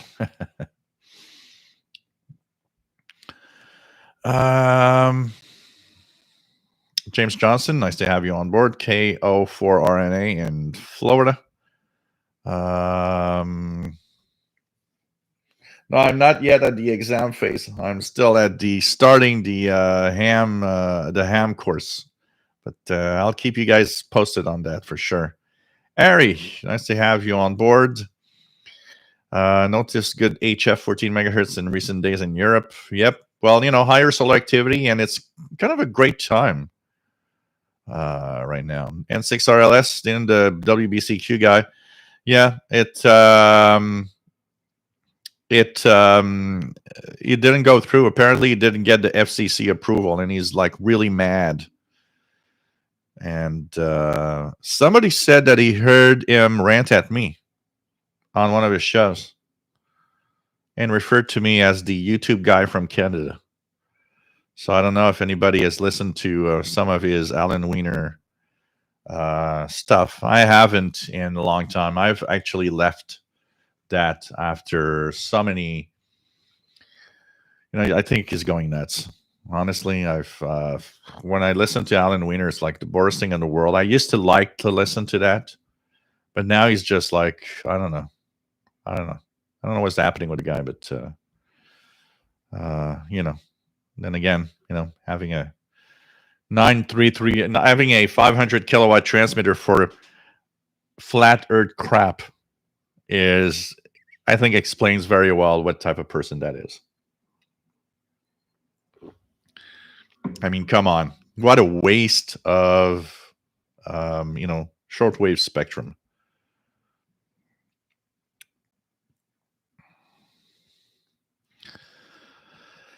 What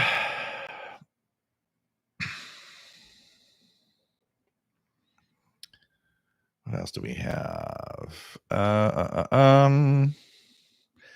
What will the cost be running that transmitter site? It's probably expensive to run it. I mean, it has two 500 kilowatt transmitters and two 100 kilowatt transmitters, something like that.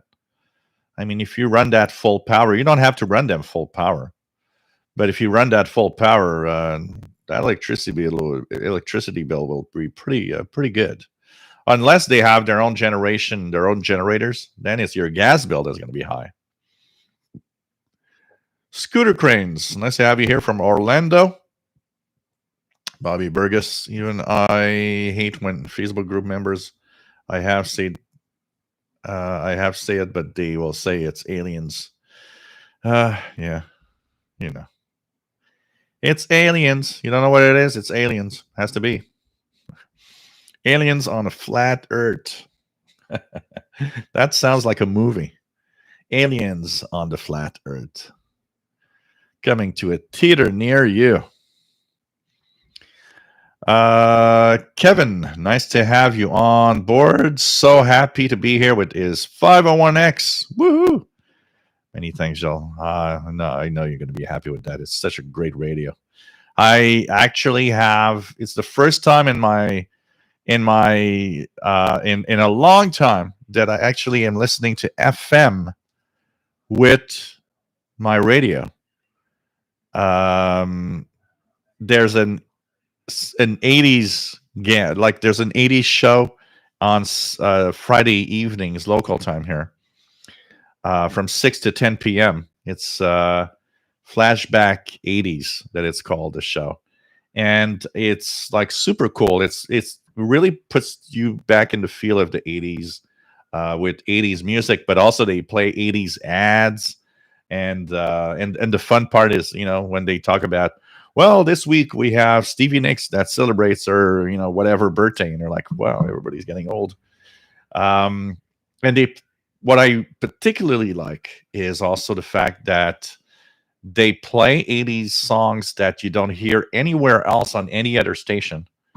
And of course, the 501X being a great boombox and stereo, it's great to listen to that broadcast every Friday with the 501X. It's just cool. And the other funny thing about it is the guy isn't very good in English. So he like messes up the names and of the songs half of the times, and you're like, what did you say? What's that song exactly? It's like, and he knows, because sometimes he's like, well, I'm sorry, I just messed it up, but that's the song. Chaz Tank, nice to have you on board from Louisville, Kentucky. Scooter Cranes. I wouldn't be able to answer that question, really.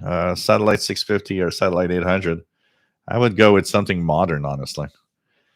WF7I Homebrew, missed the first half hour. If you already went over this, I'll just catch the replay. Just what your thoughts about the ham study materials so far. Anything interesting?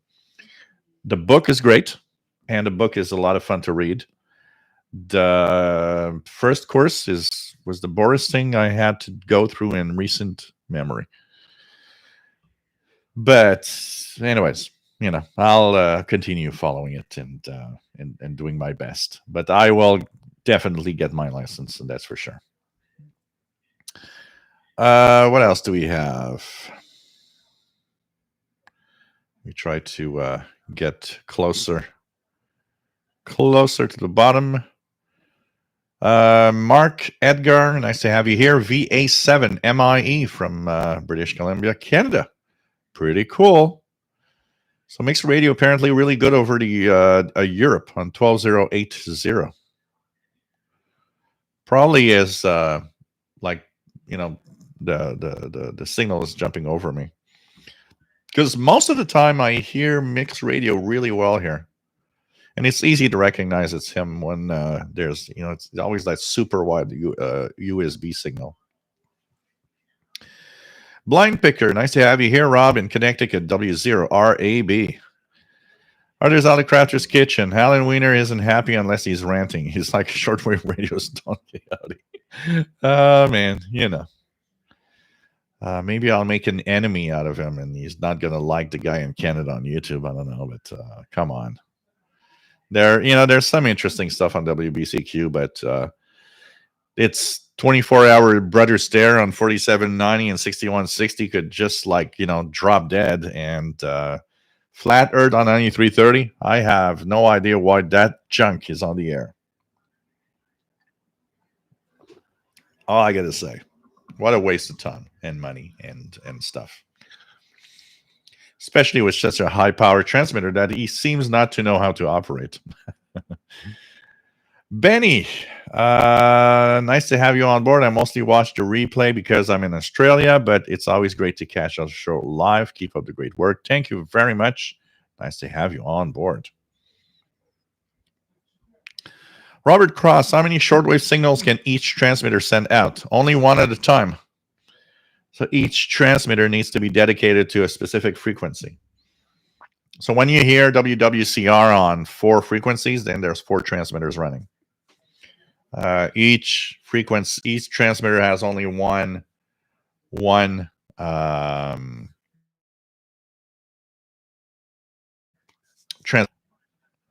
do we have? Victor Osorio, nice to have you here. Yeah, flashback 80s. It's kind of fun. Klaas Jan Walda, nice to have you here from the Netherlands. Klaas. Canadian Radio TV guy says aircraft on 11330 USB. Pretty cool. Yeah, that's the kind of place where you can hear. 11300, I believe, is if you're patient enough. 11300, there's some Canadian Forces crafts that sometimes broadcast there. I've heard a few things, but I've not listened to that frequency in a long time. WF7 homebrew, yeah, entry level ham stuff is very basic in the US. Sometimes I still find it fun to reread the old novice ham license manual. So much enthusiasm expressed for the hobby in it. The book is nice. The book is nice. I find that the book is interesting to go through. It's just that the course is kind of boring. Sorry, I had to say it. I hope the guy that actually the guy that is doing the course is VO1NO, Al Penny out of Newfoundland, Canada. And I really found it funny because the first phrase that he said is, "Oh, by the way, it's possible that sometimes I'm not here because we have internet outages." And I'm like, "Oh God, really? Okay, yeah, that's okay." Great Lakes Reliance. Nice to have you on board, Rob K8IBX. Steve Miller. Thanks for the RTTY tip. Nice to have you here from Lake Havasu City, Arizona. Douglas Berry, nice to have you on board. And what channel is Mighty KBC on? It's at 0 UT on 5960 kilohertz, I believe now. 5960 kilohertz. 0 UT 0202. I think it's a 2-hour show. I don't listen much to Mighty KBC, but they're on. And they do have almost always a pretty good signal. So I not listen to Mighty KBC. Somebody was asking me the other day, why don't you listen to Mighty KBC? You don't like it. I'm not a fan of a shortwave signal just broadcasting music. So that's why I don't really listen to Mighty KBC. It's not my thing. But it's totally fun that it exists and it's fun. I know a lot of you out there just enjoy listening to that. And it's great. It's great, At least that is interesting to have. And, it's not like flat earth crap. Yeah, the theme of today's show, flat earth crap. God. Radio Week signal work. Nice to have you on board, Pat, in Utah, K7LNP. And yep, everything's going well, my friend. Absolutely. Absolutely. Yeah, 16180, the HM01 station from Cuba, the Cuban lady. Any update about Arnie Coro from Cuba? You know what? We hear less and less talk about him. I think we have to think that he's probably pretty sick, and that I don't think he's going to come back to Radio Havana, Cuba. Last time I heard anything was during the mailbag show, like several months ago, and I tend to. When one of my evening things when I listen to shortwave and I'm doing other stuff, I'll tune into some specific stations I want to listen to. When there's really nothing much around, I will tune to an hour of Radio Havana Cuba on 6000 if the audio is good enough.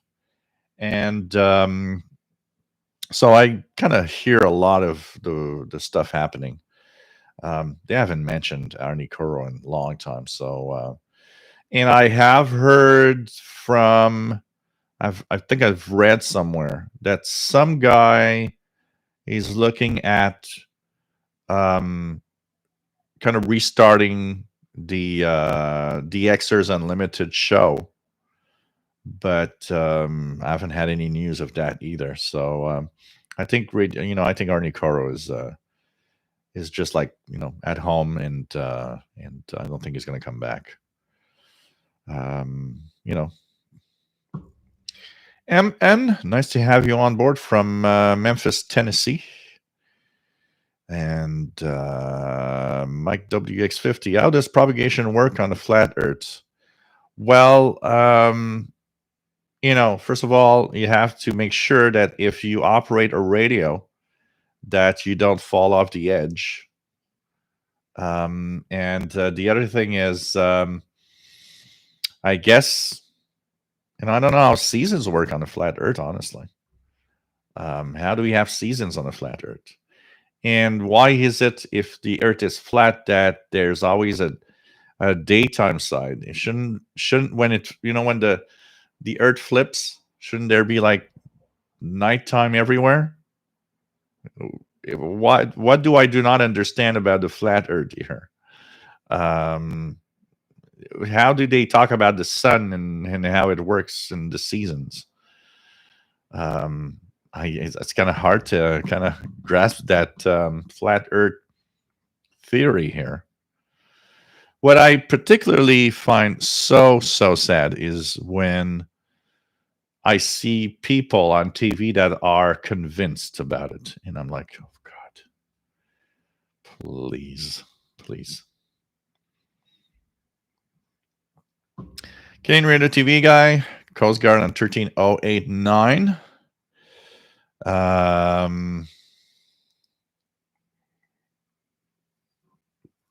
Cool AM talks about mighty KBC, and Eric, which is an early 80s pirate himself.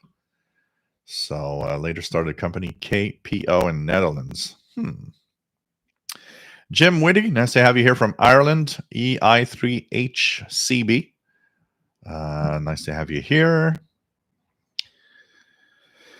Bobby Burgess, if it has been that long since last update, we could use some answers now. Yeah, but sometimes, sometimes people don't want to have too much of their private life kind of, talked about. So they just kind of just prefer not talking about it than Curtis Gump just got the Texan PL 368.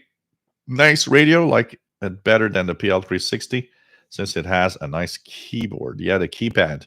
That's a game changer. A PL 360, it's a nice radio, but that lack of a keypad is enough to drive you crazy. It's an F layer on the flat Earth. Yes, it's the flat layer. The F layer is the flat layer. So we have shortwave propagation through the flat layer, and that's it.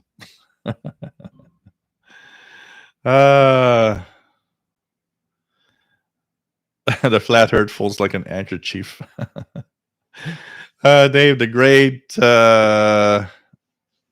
Adam manages the days and the seasons, and he carries the flat Earth on his back. Oh God, please. W8 JB Jim, nice to have you here from North Carolina. What's on 14582 upper sideband? Law sounds like aircraft, maybe. 14582. I'm just gonna go here if I hear anything. So no signals here, really. But you might be hearing. That's a range where you might be hearing things like some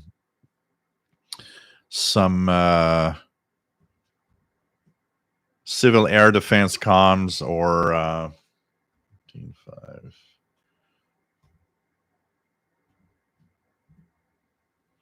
Oh, it's USA. It's the Cothan ALNet. It's here. I have it on the IBI space actually. And I hear it right now. I hear the hail being sent out from the. Let me just. I'm gonna fire up. I'm just gonna fire up multi PSK here. Multi PSK. And then we're going to talk about a little bit about what Cothan is. Because I'm going to, so when you have multi PSK with the AL transmissions, you can get actually the call signs of the stations. So here we go. Here is AL, where, oh man, that interface where you got to find something. AL, where is that? Darn it. Okay, here it is. I just got it. So I believe it's the 141A here. And we're going to go to the virtual cable then. I'm just going to put the volume. Sorry, guys, if I'm distracted. So I'm going to put the volume higher.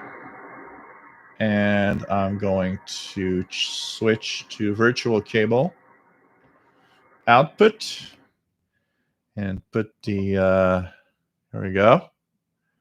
So we'll see here if anything pops up. I should have some call signs popping up. So let me just push that here. So there is definitely some. So sometimes you can hear some voice transmissions when they come up, but most of it is AL. So what's all of that? Wikipedia. So Cothan. Let me just check it out here. US.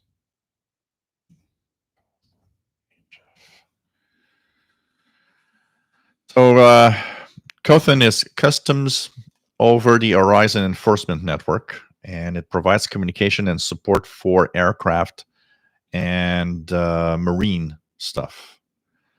So marine interdiction vessels, command offices, and numerous allied agencies, including the U.S. Coast Guard, DEA, the Drug Enforcement Agency, the Border Patrol, the Army, the Navy, and the Joint Interagency Task Forces. So that provides real-time on-the-air support services and guarantees communications between users. Cothan provides telephone patch, a platform tracking and location system, and over-the-air rekeying capabilities. So they use what's called automatic link establishment, which is the weird digital thing that you hear when they actually transmit. So the AL protocol connects users to each other over the HF spectrum. If you listen to the frequencies used in the Cothan network, you will hear AL sounding calls, which units periodically and automatically initiate to determine the best frequency to use for calls to other units. So this is nice. And they use the standard MIL standard 188.141A protocol. So if you park on that frequency, you can use the software, which is a multi-PSK. There's one of the settings, one of the buttons at the top is 141A AL. That is what the mode use for the different AL transmissions that you'll hear over that frequency. So 14582 is one of the frequencies you will hear that. And that should, let me just check here if in my configuration of configuration screen, yes. My input card is sound card, PC, sound card input. Okay, sound card input is the virtual cable. Here we go. And now I'll go to the receive screen. So typically what happens when you use multi-PSK and you are on one of the frequencies sending some AL standard, what you see on your screen are call signs. And if you Google these call signs, you'll see the different stations, for example, from whatever agency is actually sending that out. My WDX50 says, oh, yeah, the F layer is the flat layer. So on multi-PSK, it's 141A AL, and it's on the left side in the amateur modes. That will decode the call signs if the signal is strong enough. Matt, MDK2, nice to have you here from Denver. And just woke up from a nap. We got early to go drive up to view the Aspens, and I need some rest. So nice to have you here, Matt, Denver, Colorado. So what else do we have? Take care, Tom DXer.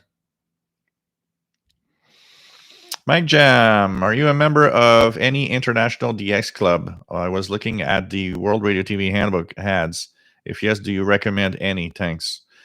Well, I'm a member of only. I'm a member of two clubs. I'm a member of the Canadian International DX Club, which we talk about regularly here in Canada. I am actually the editor of the utility column, and this demonstration here of what I just talked about is actually giving me a great idea for my next utility column. And there's I just saw a call go through here, some calls going through. So, and another one here, call from N10 or 07Z to N10. So you see here, it's like call from 07Z to N10. And then there's a reply from that other station, call from N10 to 07Z. So there's kind of an answer back. So they're kind of checking out, the frequencies and propagation for communications together. These are very short links in general, but you don't get, you're not going to get like, phrases and text in here. You're going to get like quick text showing what station is trying to connect to another station in these AL type things. And then at the end, you've got what is the signal type, kind of a signal ratio type thing. So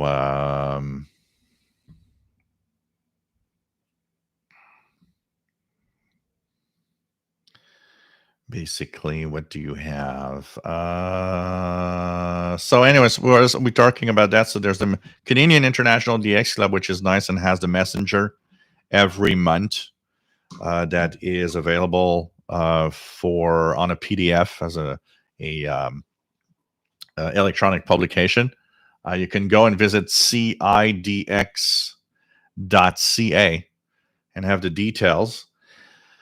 And the messenger is a great bulletin. You can ask for a sample bulletin if you never did. Sheldon Harvey will send you one. All you have to do is send it at cidx@yahoo.com. cidx@yahoo.com, which is the Canadian International DX Club. And it's not because it's got Canada in its title that it's only for Canada. It's really an international club. I'm also a member of the Longwave Club of America, LWCA, actually, and I can actually show you guys what it looks like. So they have an electronic publication, but they also have a printed version of the publication. So here's their latest bulletin that I didn't look at the paper version because I have it on my tablet as an electronic version. But they have this publication called The Lowdown, and this is dedicated really only to Longwave. So if there's curiosity about what Longwave is all about, nice little publication that you can. And like I said, it also is electronic only if you want. Longwave, if you're curious about Longwave, it's a bulletin that comes out every 2 months from the Longwave Club of America. For the rest, I'm not a member of anything else. I've been a member off and on of different clubs over the years, but not that many. I was mostly on the local clubs. When I started, I was on a club that doesn't exist anymore, which was a French Quebec club called the Club en Cours du Québec, which was COCQ. That died in early 90s, and you know what? If it was such a such a bunch of old know-it-all, and if you don't have $1,000 receiver, you're in like a nobody club. That forget it. That club died, and it's perfect. I hate clubs that think they're like better than others, or people in the club thinking they're better than others. I was the editor of the logging column for a while, and it was like hell. It's like, I after a year, it's like, I'm not doing it, and they're all like, well, you should actually tell us, can you do a few more months so we find a replacement? I said, nope, I'm out, and I don't care. This is the worst club. And when I actually ended that, my membership was ending the next month. It's like, I'm leaving, and I'm not coming back, and I'm not paying for a renewal. This is stupid club. And it died about a year after. So it's like, yeah, you know what? You're dying because you're too darn stupid. But I know that there's still a few interesting clubs out there, and I don't know anybody. That would be an interesting question. Of all of you guys out there, how many of you are in a radio club, and which club are you in? That could be an interesting question for the audience. JW, still prefer an analog radio. Well, everybody has its own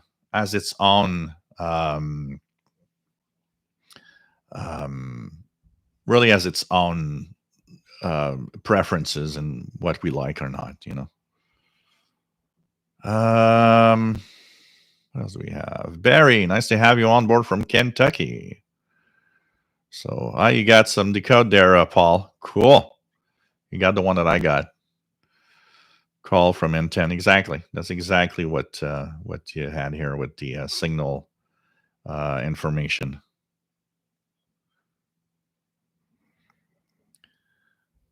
No problem, Paul. It's not that in the decode of Ale with Cothan and stuff like that it's not that you get some readable information that is fantastic, but just knowing that you're decoding something which is related to some government agency is kind of cool. It's really kind of cool. Darren Rogers, nice to have you here from Long Island, New York. The British DX Club has some really nice publications and stuff. It's one of those clubs that seems to be really, really nice. Ari, I'm a member of the Radio Budapest Shortwave Club. Oh, of course I am too. I was VE1214RB. VE1214RB. I was member of the.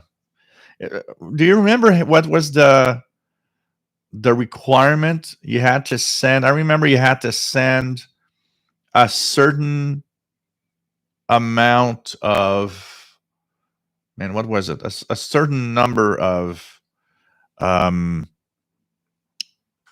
reception reports in a certain amount of time. I don't remember the exact requirement, but you had to work to be that club member. And I still remember getting that diploma, that kind of diploma thing that they sent you. Oh man, boy was I happy. 6195, that is going to end in a couple of minutes from now, if not already, is Voice of America via Botswana in Africa.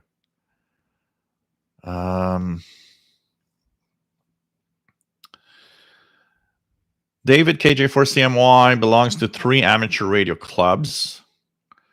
Matt is a member of the local ham radio club, the Denver Radio Club. It's been around for a bit of over 100 years. Cool.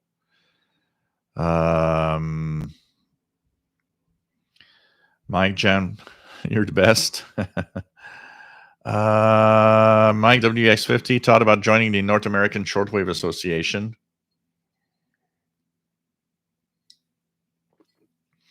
WF7I Homebrew. I am in a small local club since about a year ago, but only met once in person due to COVID. Mike WX50, Nasua. Radio Week signal work. Utah DX Association. Cool.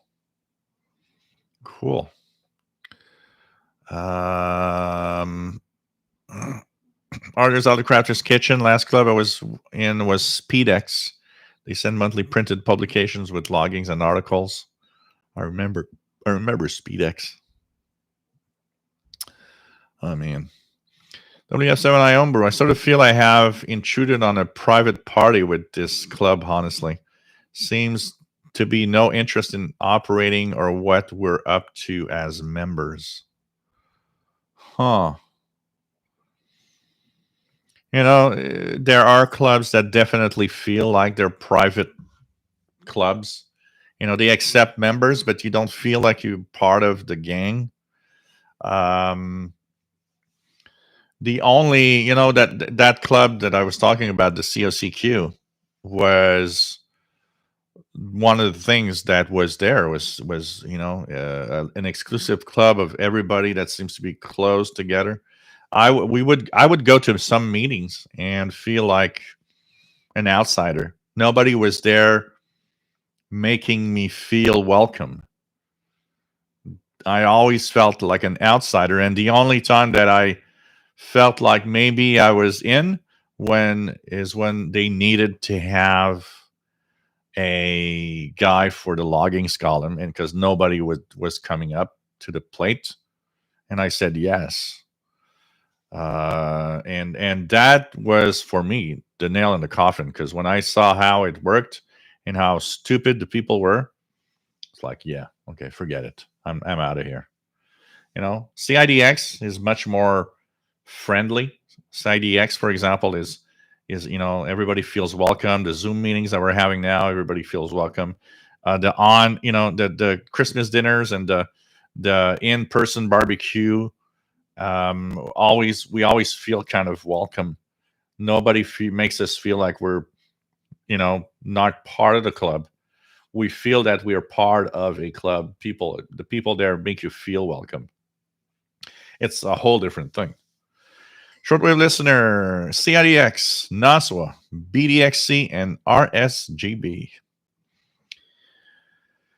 Mark Elford, yes, Victoria Radio Club. They're all dinosaur old, and I'm 57. That says a lot.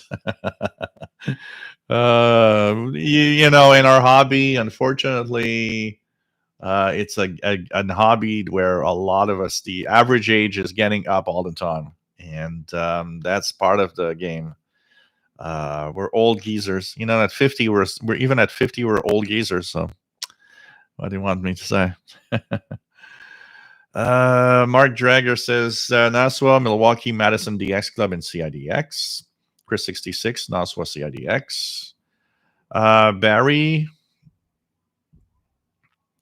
Barry, does that include two-way radio clubs? Yeah, absolutely. Started the Greater Kentucky GMRS Club. We have a few members. Other than that, I am not in any other clubs. Okay, cool. Chess Tank, I've not been in a club since 1989. It was one of those you have to have $1,000 radio or nothing club. Wouldn't help you find answers. Not fun at all. The fun club was too far away to travel to. Yeah, there were too many of those. Skip Array, Skip has put it up really, really well in an editorial in the CIDX Messenger a couple of months back, where too many clubs and too many of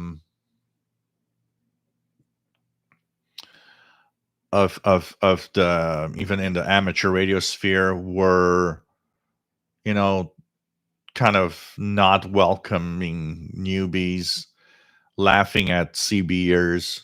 I never laughed and will never laugh at a CBer, whether I have my ham license or not. You're a CBer and you're happy to do CB radio. It's radio. There's nothing to laugh about. You're not inferior to anybody. You are a part of the gang of doing radio in some way. And anybody that talks like that, like CBers or nothing, or Shortwave listeners, oh, they're not hams. It's like, I would like to have somebody come up to me and say, well, you do that live show and everything and you're not a ham operator. You're like, you're inferior. It's like, I'm not, and I'm actually damn better than a really big bunch of hams that know nothing about their own radios. So you know what? There's no such thing for me. There's no class of radio. If you put a class in the radio, you're an idiot. That's the only thing I can say. There's no class in radio. If you come here and you got a $20 radio, you're as important and as interesting and as good a person that anybody that has a $10,000 radio. Whatever you have, you have. And I hate classes, and I hate, you're better because you got this radio than another, or oh well, you don't know nothing, so you're kind of, you're don't bother being in a club. You're too ignorant. Yeah, well, I tell you, there's a lot of hams in these clubs that think they're superior, that are ignorant of their own hobby and whatever they can do with their radio. So any club that puts classes in the type of people, that club should just die. It's not worthy of being a club and of being in anything radio, honestly. This is why this place exists and it's popular. You know why? Because everybody's welcome. Because everybody that has a radio and has questions is welcome. Because if the only thing you've got is an old CB radio and you still come here because you're having fun with your CB radio, I mean, wow, if you'd be my next door neighbor would have fun with CB radio, I tell you, hey, get on channel 20 and let's talk. That's it. That's it. For me, a CBer is not inferior to a ham. A shortwave listener is not inferior to a ham. And hams are not better than any of the other radio type geeks out there. It's just, you need to have that exam and have some knowledge for your ham ticket. But from what I see, especially on 2 meters, there's a lot of people that have absolutely no idea about radio. And they have their ham ticket. So, just shove it. That's all. I mean, come on.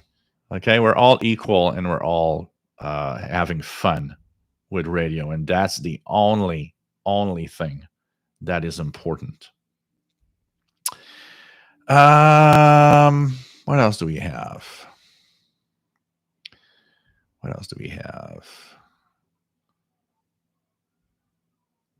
WF7I Bruce says would love to have a club where we could visit each other's shack, make friends. Yeah. It's not always possible. It depends on the clubs and all. So, Cal, nice to have you here from California. Darren Rogers, certainly no club for me. However, if anybody remembers the World Shortwave Listeners Club and its publication called the DX Journal, that was started by my cousin, Philip Morton, around 7980. Oh, wow. Oh, I got to remember, I was part of the Andes DX Club, the Andes DXers, right? HJB's club. I was part of that. I remember my little card, but I don't remember my number. David in Barcelona, I'm a member of the URE, Union de Radio Aficionados Españoles, or Spanish Union of Radio Amateurs, which is where the shortwave cal sign I was originally issued comes from. That's cool. Paul used to belong to the ACE Clandestine Radio Club. Get the CIDX newsletter new. Honestly, I'm not participating, though. Was a member of the Echo DX Club from Brazil in the 80s, 90s, 11 meters. The majority of people don't participate in clubs. The CIDX Club has a few hundred members. And I mean, we're only a handful that do stuff. The utility column, Sheldon came up to me one day and says, well, you listen to some of those utility stuff. I see it on your YouTube channel from time to time. Why not pick it up? And, I wasn't sure, because even though I do for fun listen to utilities like now the, AL stuff, Um, I wasn't sure I was right for the job of the column, but you know what? Um, I think it's great. I think people like it, and I try to do my best, anyways, to have an entertaining column that people will enjoy. And I think one of the last Zoom meetings for CIDX, where they were asking, "What's your favorite column in the CIDX?" There's quite a lot of people that actually mentioned my utility column as one of their go-to columns every month. So I was like, "Oh, wow, okay, that's interesting." So but the majority of people don't participate. It's very difficult to get people going and doing something. It's really really unique. It's like watching all the ham operators or shortwave listeners. How many people do what I do or want to do what I do, because you get to a point where it's like, yeah, you gotta be out there. You gotta put yourself out there. Yeah, definitely, it's not everybody that wants to be out there, and that's fine. We don't, not everybody has to participate. But it's kind of cool. Canadian Radio TV guy 17450. I'm guessing more interference. Yeah, if it sounds like the other ones, probably. You probably have a kind of something that's creating that noise from like the 15 to 18 megahertz range or ish. WF7I Homebrew, yes, your description fits pretty close to mine. People seem nice, but just not that welcoming. I think they're known each other for 50 years. Yeah, that's a problem. It's like between them, you see that it's a very closed click, and they're together. You get to the club table. I remember because there was that table for COCQ, and I was like, all hyped up. I'm going to meet up some of the names that I see in the bulletin all the time, and they're nice in the sense that they say hello, but after a while, you're like, yeah, I don't kind of feel well here or feel welcome. Mike WX50 says used to belong to the Newark News Radio Club and the Ozark Mountain DX Club. Cool. Mustafa, nice to have you here. TA4KPM. Nice to have you on board, my friend. KW1161 ARRL on and off. Barry, who are you calling old? 54 years young. Hey, I'm 52 years young, so. Broadcaster in 17855 is Radio Exterior de España, Canadian Radio TV guy. Radio Exterior de España. RJ88 Dakota 12080 receivable in Winsville, but it faded in and out. So let's here it is. Sounding this was. Oh, that's interesting. More AL communications being decoded here. Kind of cool. This is cool. Okay, let's retry 12080 just out of curiosity if it gets. Oh, I see a little something now. I think it's coming in a little bit. Earlier I didn't hear anything, so I just put the sound back on Beyond TV. And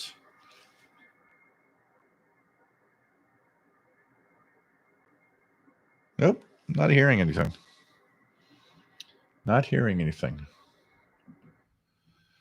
Which is sad.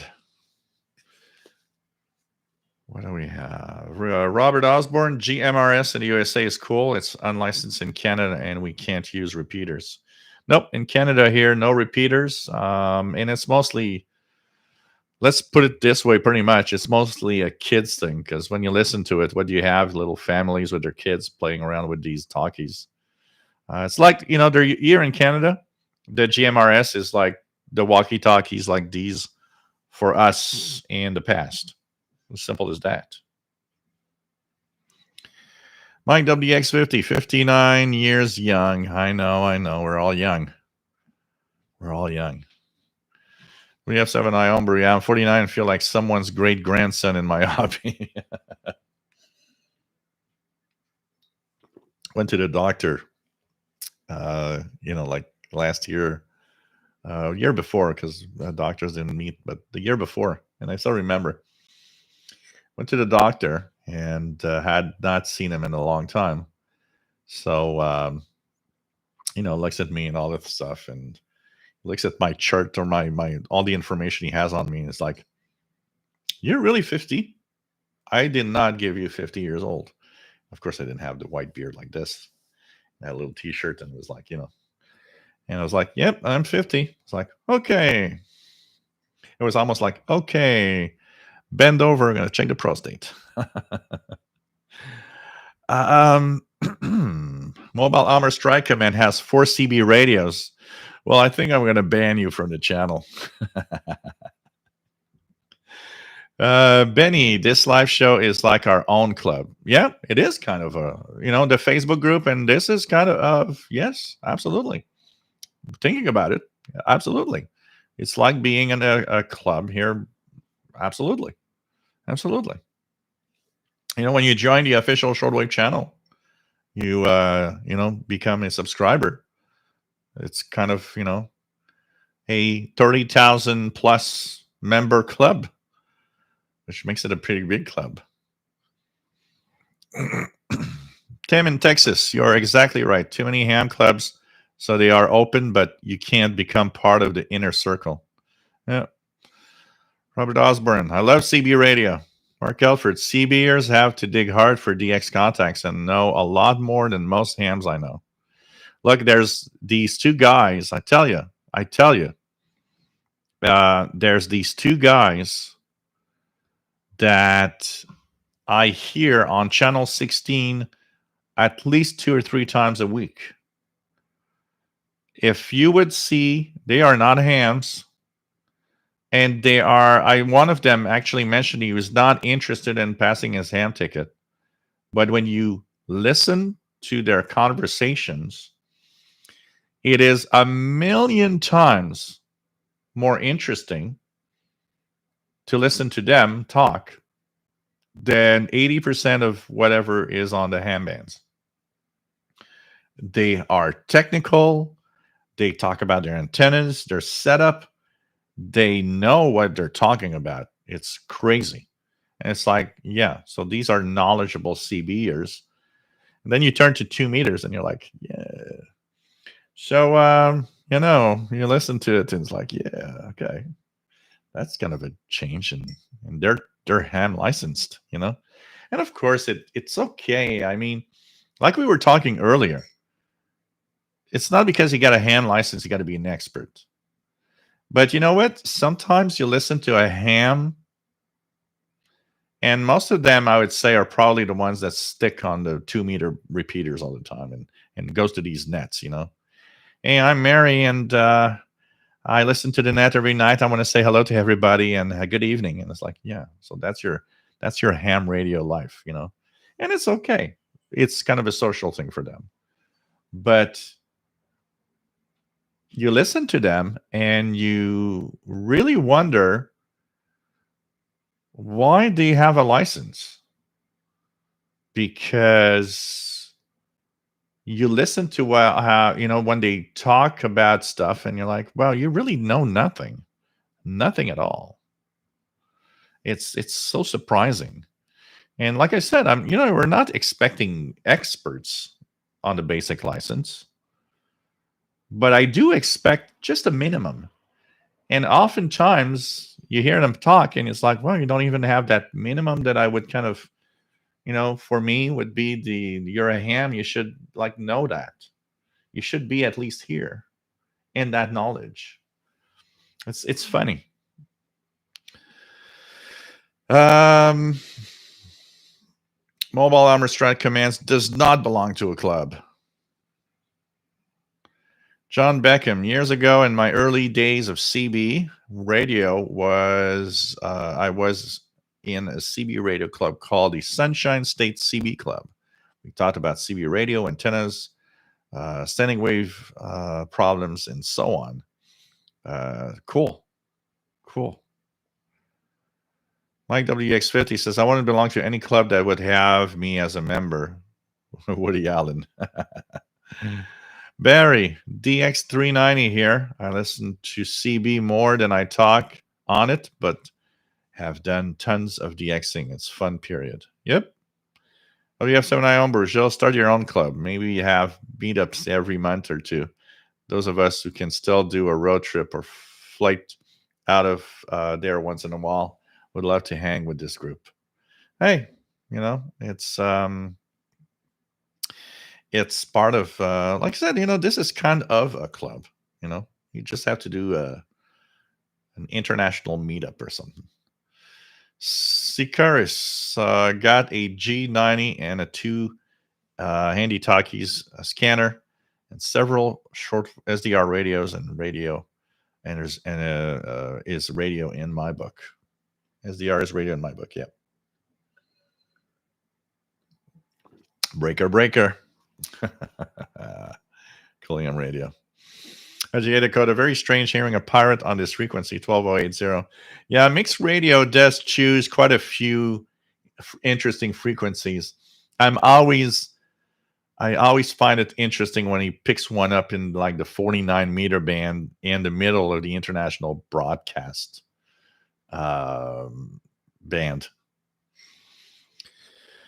Mike Jam, club discussion is fantastic. Yeah, we've all, some of us have been in clubs and there's a lot of stuff. But yep, it's kind of our own club here. Absolutely. Artist Autocrafter's Kitchen. My dad had an ICOM 781 and 765 transceivers, not for bragging rights, but he was an engineer and didn't want anything but the best for his hobby. Watching the scope waterfall on the 90s was awesome. There's a difference between wanting the best and being an a-hole with the best. Because that's totally understandable. I mean, if I was a millionaire, yes, I'd have that $12,000 ICOM radio and all sorts of things like that. But I would not be annoying about it and reject people that are not in that league, if you want, of $1,000 radios. There's really a difference between wanting to have the best, and having the best puts you in a different category where you don't talk to people that don't have at the best. There's too many of those peoples out there that's like, well, I have the best radio in the world and I only talk to people that have $12,000 radios also.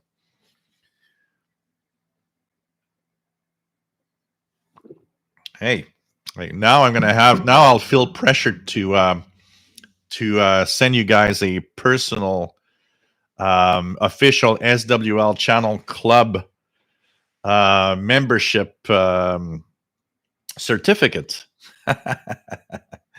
That could be fun to do as a little project. You know what? Let me think about that. Let's consider this kind of a club, because it honestly is kind of a club. I'll think of something fun. And anybody that goes through that procedure that I will give out will officially get by email an official SWL channel club certificate. How about that, guys? You think that would be fun? And it'll have your name and it'll have a membership number. And that could be quite cool, I think. Let me think about that. I'm just going to write it down here. Official SWL certificate. And I'm going to think of kind of a little procedure just to make it more official. Like, you're going to have to work your way to get it, not just because you're here, you're getting one. That's too easy. It's more fun when you have to work or do a little task that will give you the certificate. It's more of it's being proud of something that you worked for rather than let's just give it away. So in the next couple of weeks, I'm going to have a list of small tasks that everybody will be able to do. It's not going to be something exclusive. Anybody will be able to do. And if you complete that task, you will get the official SWL Channel Club certificate. There we go, guys. We've got our club. Tony, hey, Joel, everyone from the south coast of Ireland. Hope you're all keeping well. Did you check out the new version of SDR Uno? And did you get the new ATS-25? Yeah, I have the new version of SDR Uno. I haven't actually played enough with it to really check it out. But I will definitely take the time to explore more of it. And as for the ATS-25, it's still somewhere between China and here. So hopefully I'm going to get it at some point. Dwight, no club, just a DXer who enjoys radio. That's perfect. John Hummel Newell, VE5JHN. Nice to have you on board. So like I said, it's the first one, and it was kind of boring, but we're going to continue and keep in there and go get that ticket for sure. For sure.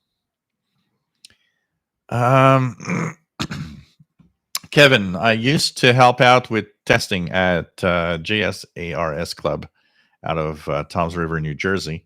ARL member, not really meeting since COVID became more powerful than radio waves. Yeah. Robert Prosper, I should offer merch. Yeah, I know. It's not that I would not like to do so, but it's just that I don't want to have to deal with having to take some of the time in my weekday to like send out stuff, and because I already do a lot, and it would be kind of too cumbersome for me to have to start dealing with all of that. Canadian Radio TV guys got Radio New Zealand on 15720. MDK2, Matt says on a cosmic scale, we're all forever young. Pretty much. I mean, Kevin, you need to start thinking of a vanity call. Yep. You're right. I need to. Paul says 12080 booming into Michigan. What do we have? 7i Homebrew, 4 CB radios. No soup for you. Back in 1 year. No CB radio. No ham for you. 10 years. Mobile Armor Strike Command. I can hear it now calling all cats. This is Mr. Paul. Come join us at Joe Litterbox, where we talk about radio and other related information. By the way, we'll not give you whiskers. Oh, God. Oh, God.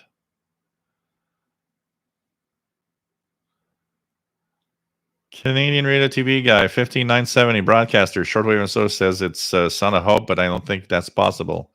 You're getting, it's probably in Mandarin, you're getting the China National Radio 1 jamming Canadian Radio TV guy.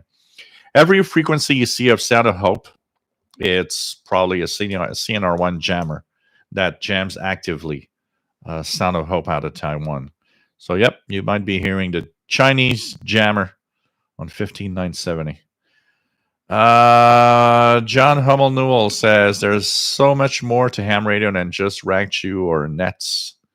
Parks on the Air is one of the hottest things happening. Barry, license-free bands like CB, MERS, and FRS are just fun because you feel free to be yourself, no license holding you back with crazy regulations. It's funny because there's still regulations on these things. I mean, they're free, no license, but still regulated. You still have rules to follow. But it's just a lot of fun. Hey, Keegan, Northwest Arkansas. Nice to have you here. What else do we have?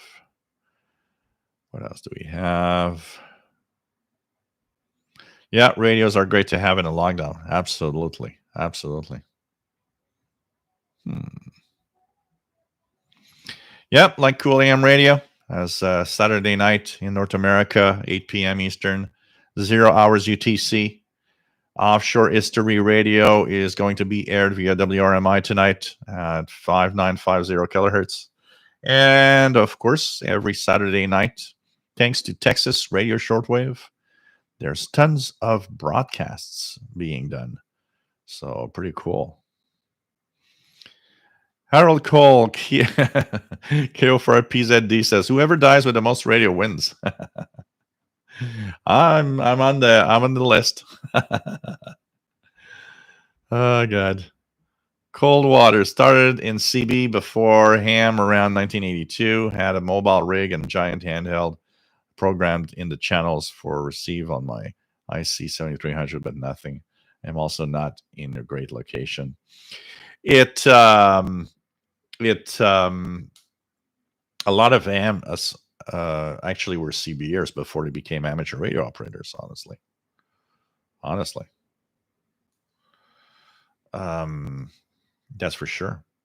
Sikaris, if you know what you were doing, 5 watts goes a long way. Oh, absolutely. Very surprising.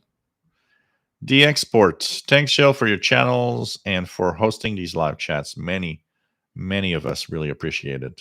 Thank you very much, man. There's other Crafter's Kitchen, spot on, Shell.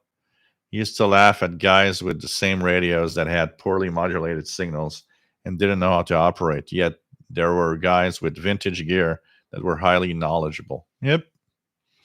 Barry, sounds good to me. John Beckham, that would be a great shortwave radio club. Sounds good. And bumper stickers, please. Mike, WX50, I want to join the official SWL channel club. Sign me up. So, in the next couple of weeks, I will post a video on the channel. Maybe even sooner than that, but I have to think of a little something. And I'll, of course, talk about it here. And if you accomplish and do as I say, and you know, we'll we're gonna have something. So Mike Jam, love the club. Search for official shortwave club. Cool. That'd be fun. That'd be fun.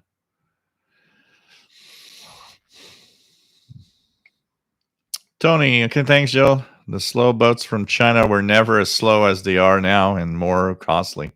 Yeah, things are more complex. It's very, very complex getting stuff from China suddenly, except Anonco. Anonco is like, you got it in 2 days and it's yours. Paul says a official SWL secret message decoder ring. How about a one-time special transmission on, say, WRMI with coded message that you need to figure out? That'd be kind of nice. No, we're going to have something that you can actually do every week.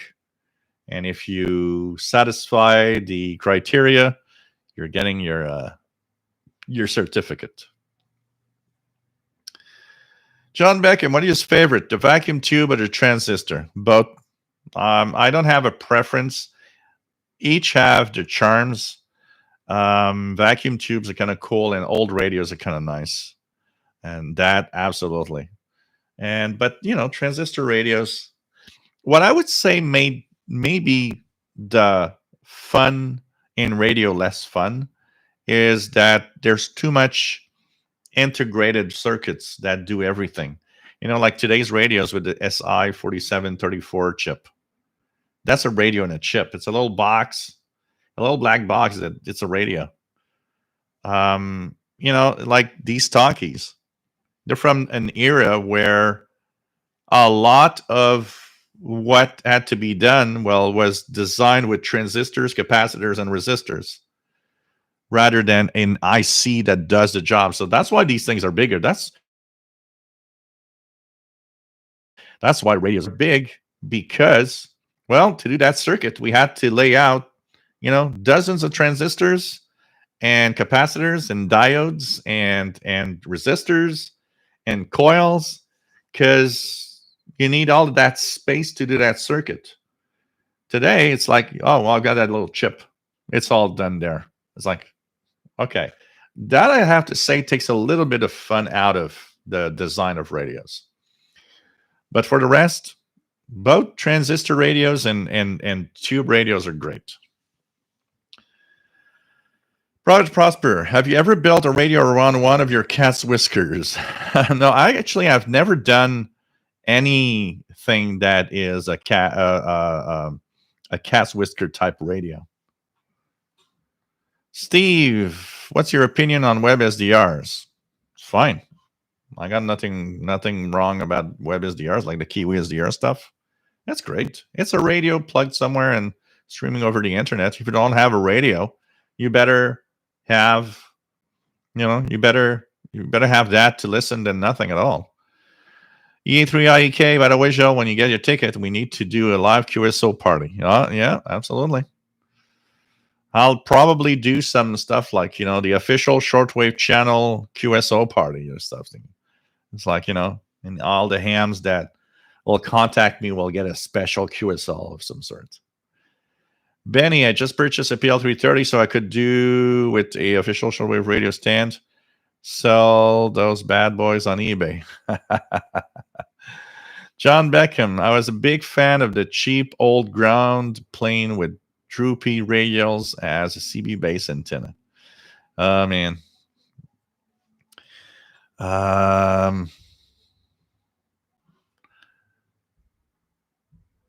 Pretty cool. Kato 61, Jill was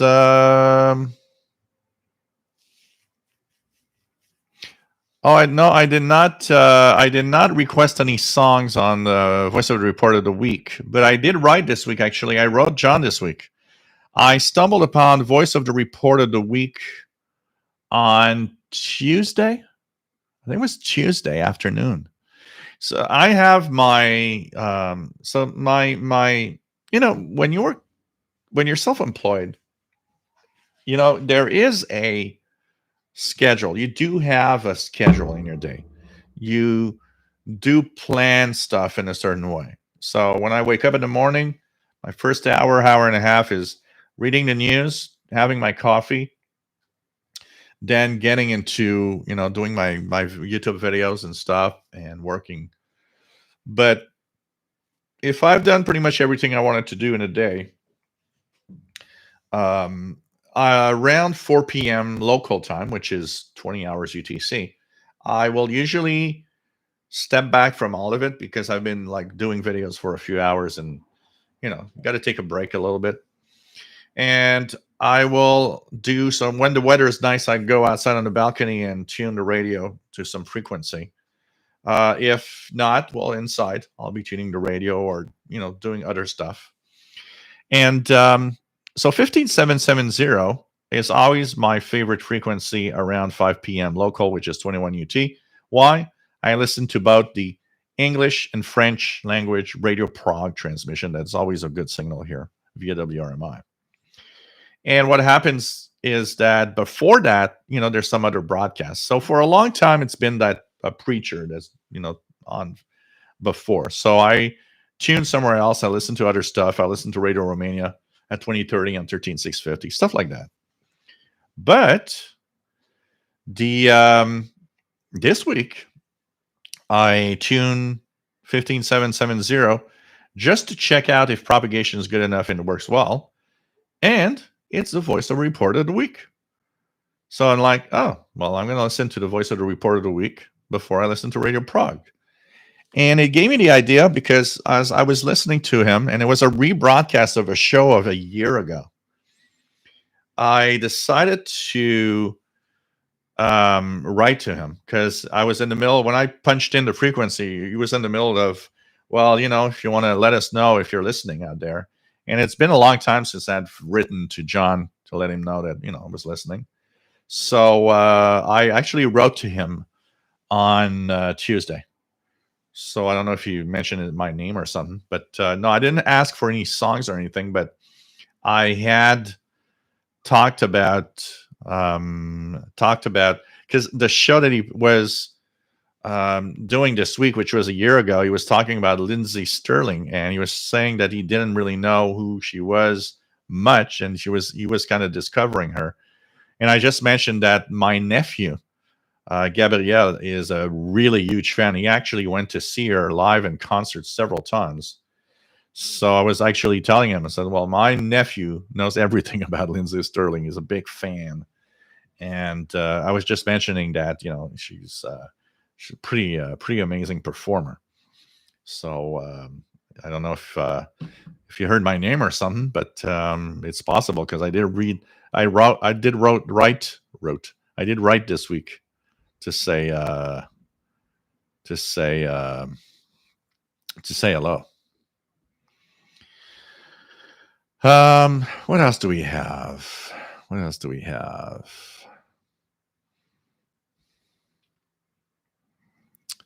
What else do we have?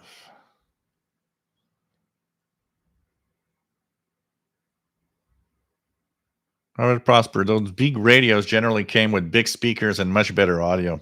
Yeah, that was the big positive points of having big radios.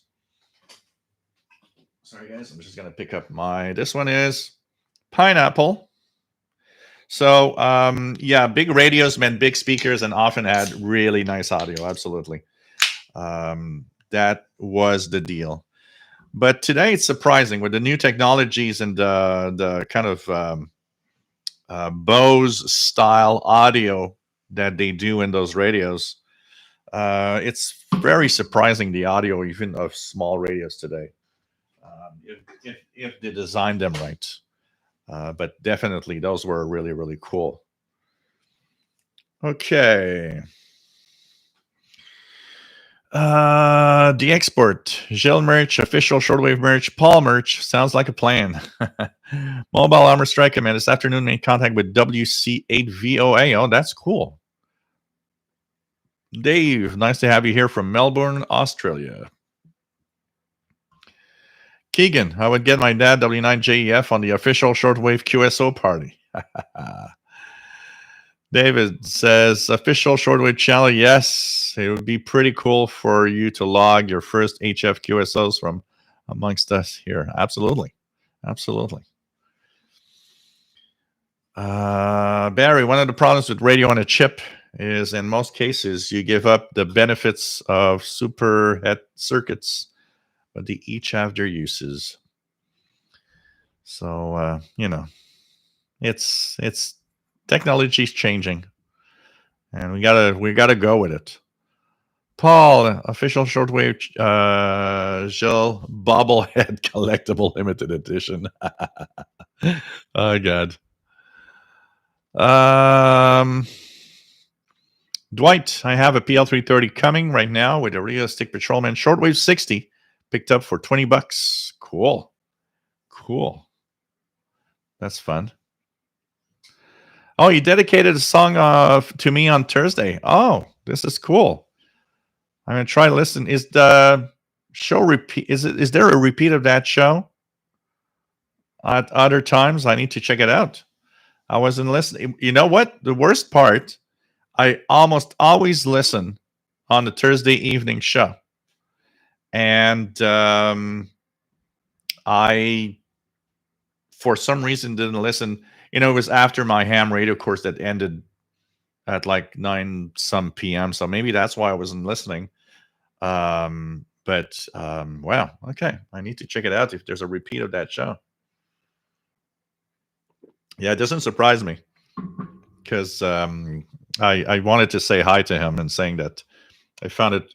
I mostly wanted to tell him I found it fun that time slot on 15770 was used with this show. For sure.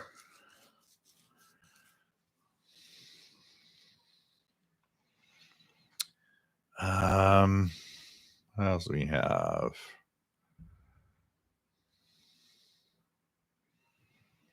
Canadian Radio TV guy. Never mind. I didn't realize there was a rebroadcast on 15770.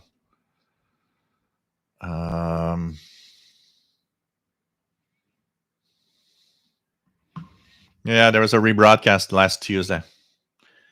One of the things that happens with Voice of the Report of the Week, Canadian Radio TV guy, is that um, like many shows, sometimes stations have empty slots in their schedules and they have nothing there, but they're transmitting from that time to that time. So they will take a show and put it on to, so there's something on. So one of the things I did think about for Voice of the Report of the Week was maybe that on Tuesday they didn't have anything to play, and they took a Voice of the Report of the Week and put it there.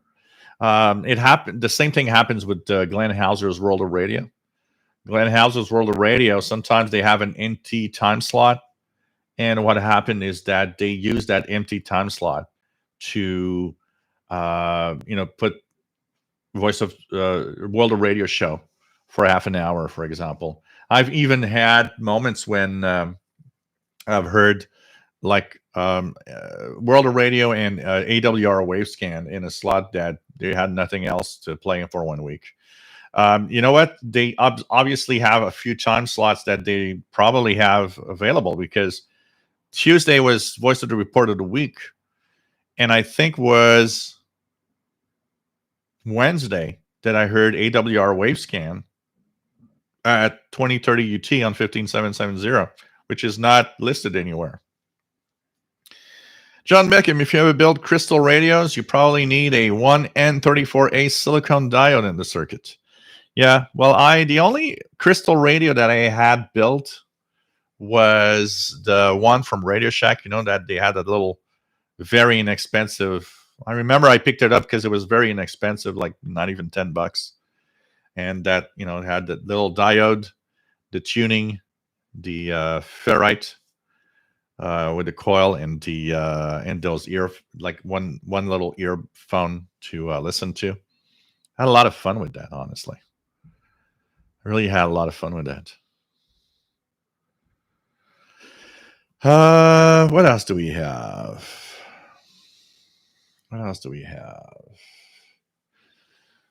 Yeah, I know he's on like SoundCloud or something, but I'd like to re-listen to it on Shortwave. I like to listen to stuff on Shortwave. I'm not a big fan of going online to re-listen to a podcast or something that was on Shortwave. The only real shows that I'll do that is like World of Radio by Glenn Hauser, or AWR Wave Scans if I missed it. I try to listen on the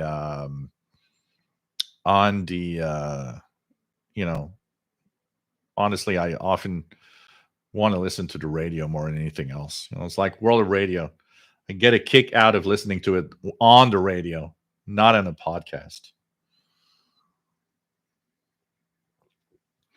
Audrey's Alecrafter's Kitchen speaker for my Alecrafter's SX42 8-inch bass reflex. Just amazing sound. But that's helped by the matched pair 6V6 audio tubes. Vince, will it be possible to make your live show on YouTube and on the radio at the same time, or are you limited in time with transmission? You mean on a radio station? Like if we count on a relay, if you count on a relay, then it's as long as you pay for time, basically.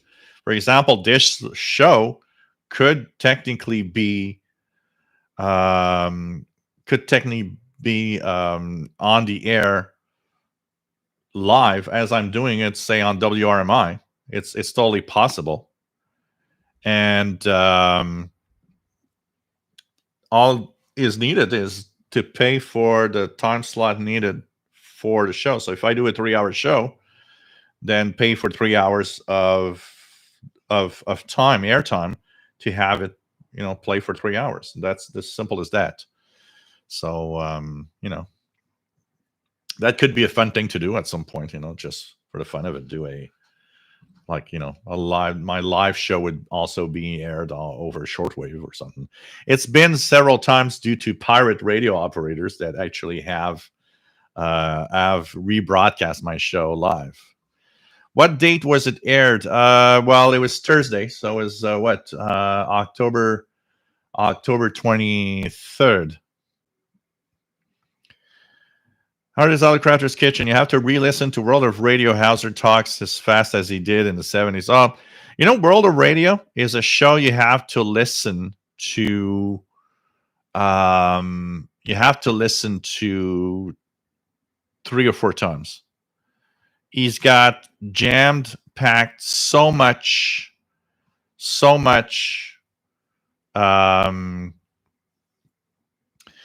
information in there that just one listen, you miss out on a lot of the details of things that he talks about. Yeah, I'm sure it must be somewhere. October. Did I say October? Sorry, September 23rd. I said October? Maybe because I purchased some Halloween lights today. Maybe I'm in October already. Yeah, September 23rd. Did I say October? Okay. But yeah, World of Radio, you got to listen regularly. Cool AM, also like your duo presentation on International Radio Reports to KUT. Yeah, it's fun to do. It's a fun show to do, actually. I mean, if you do it yourself, you select a frequency with your ham license and transmit. Well, I can't rebroadcast, so a ham license, I would not be able to rebroadcast this show because you cannot do that. But I could select a frequency and have contacts on a specific frequency with some of the hams in here for sure. So Keegan, I could air the live shortwave show on my FCC Part 15 AM radio. Cool. Oh, I said October. Wow, I'm ahead of my time. So tomorrow, December 25th, Christmas. I don't know. Oh, man. Paul, the simple Radio Shack kits of the 70s used to be red plastic breadboards for a while. I remember melting them when soldering. Crystal Radio was one of them. Also a FM transmitter kit, too. Oh, man.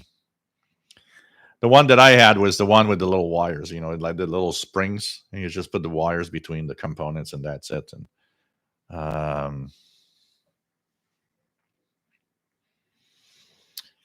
Matt, MDK2, part of our day took us to McGuckin's, the world's greatest hardware store located in Boulder, Colorado. And they were stocking their Christmas stuff already. I went to the dollar store. This is where I got, because I'm not going to put up Halloween decorations. It's too complicated with all the stuff that's happening here. If I put them up, I might have to take them down. So I was like, okay. So I thought, you know what? I'm going to buy just 4 of these 50 light incandescent stuff to, create a Halloween ambiance around the desk and stuff like that. It'll be simple and, don't have to take them down if something happens, because there's still some work happening here. Monday, I have to be out of the house again. But I went to the dollar store, and funniest thing is it's Halloween on one side of the aisle. It's Christmas on the other one. So it's like, you look on your left, it's Christmas time. You look on your right, it's Halloween. And I'm like, oh, God, we're in September, please. Crazy. Wake me up when September ends. Yeah. There's the other one from, what is Earth, Wind, and Fire? Do you remember the times that we had? I'm not going to sing too much. Last time I sang 15 seconds, I got a copyright strike. So I guess it means I must be singing not too bad. But the one by um, "Wake Me Up When September Ends" by man, I forgot the band, is one of the songs that I sing in the karaoke.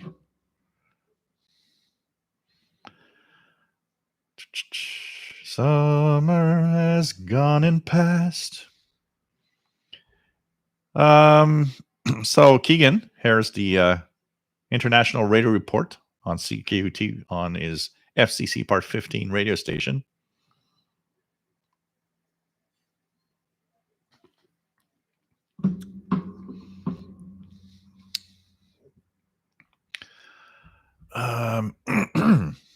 What else do we have? Take care, Frank.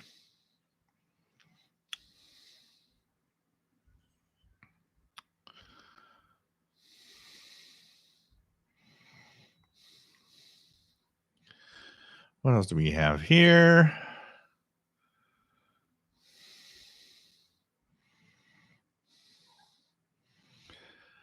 Tueli, TVD extra Tueli. Ooh. Old dollar store. Take it as a compliment. Yeah, I guess. You know. Green Day. Thank you, RJ Dakota. Green Day. Darren Rogers. I forgot what put Radio Shack out of business. Trying to be like everybody else was the problem with Radio Shack. You know, they were the hobbyists' heaven. It's like if you liked electronics, if you liked radios, if you like, if you want one of those guys, Radio Shack was, we were kids in a candy store. It was so cool to go there and just see all the gadgets and the radios and the electronics kits, and that's drooling over the drooling over the catalog. And when they started wanting to be mainstream and sell more regular stuff and then start selling cell phones and stuff, it became less and less interesting. They were pushing out the obvious stuff and putting in the stuff we don't like. When we go to an electronics store that sells TVs, big screen TVs and sound systems and stuff like that, it ain't interesting for us. That's not the store that we go to. It's boring. It's not, if I want to buy a big screen TV, I'll go there to get my big screen TV. But I'll never go there again unless I want something like that.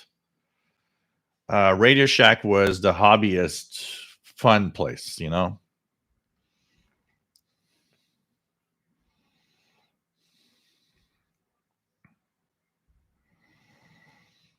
It was really like we were becoming, Yeah, Matt, the copyright strike for my own singing. It is funny when you think about it, for sure.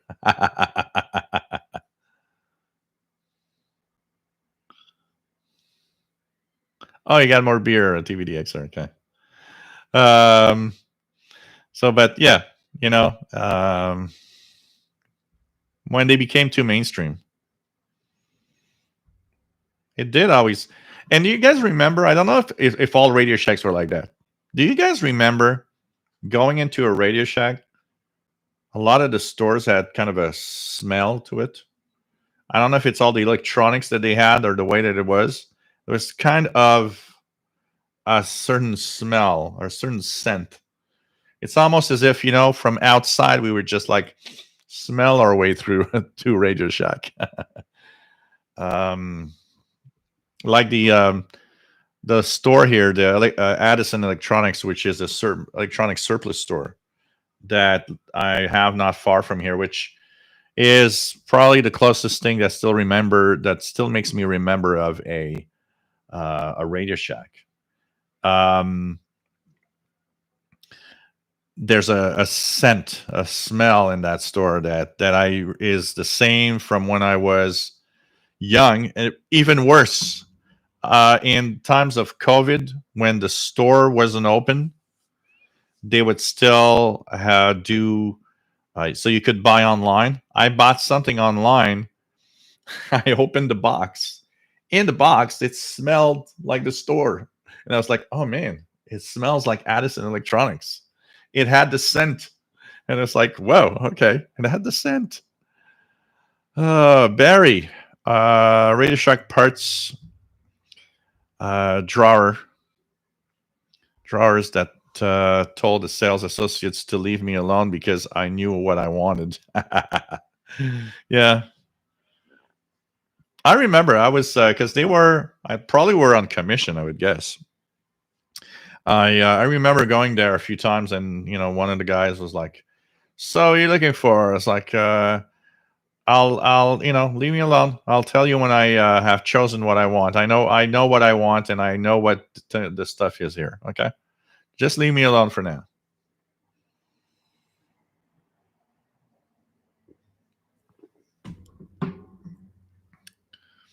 John Beckham, Michelle, in our shortwave club, perhaps we could learn about basic radio parts like resistors, and yeah, why not? There could be a part of that. Absolutely. Absolutely. It could be nice. And 6RLS franchise stores are still around. And there's the online store too. Man.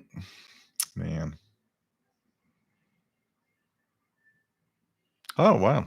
Like WDX. Here in Canada, there's none of that anymore. It's the source, and it's the most boring thing to go inside.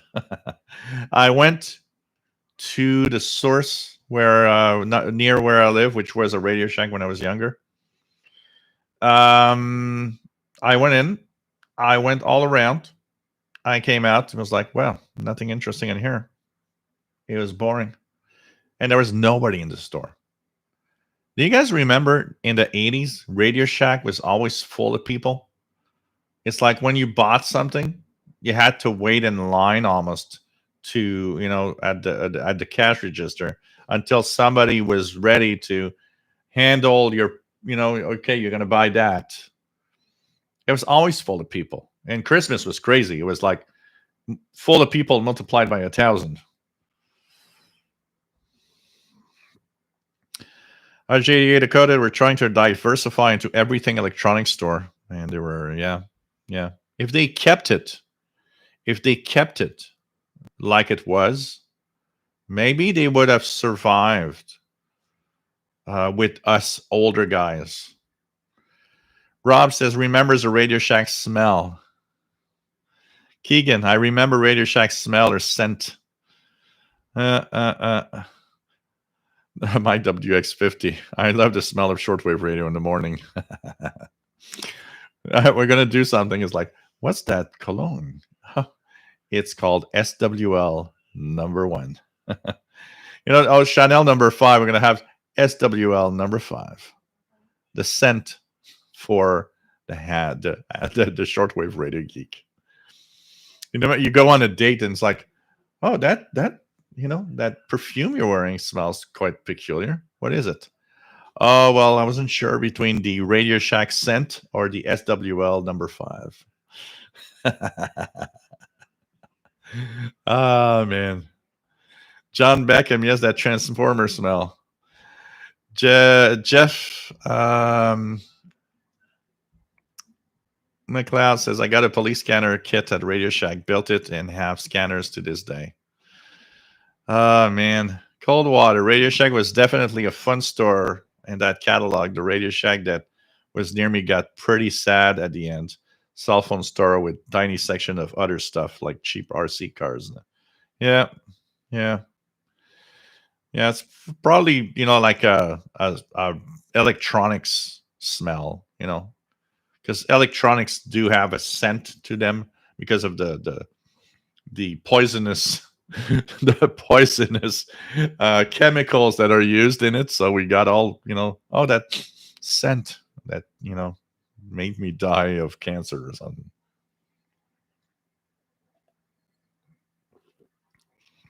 Yeah, there's all the catalogs are online. All the catalogs are online. Yep, absolutely. For Radio Shack.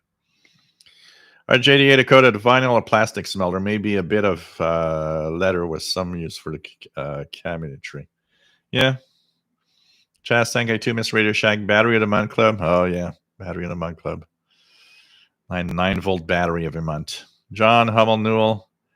Our local Radio Shack had one side as a pop shop and one side as electronics. You could get a pop and browse the radios.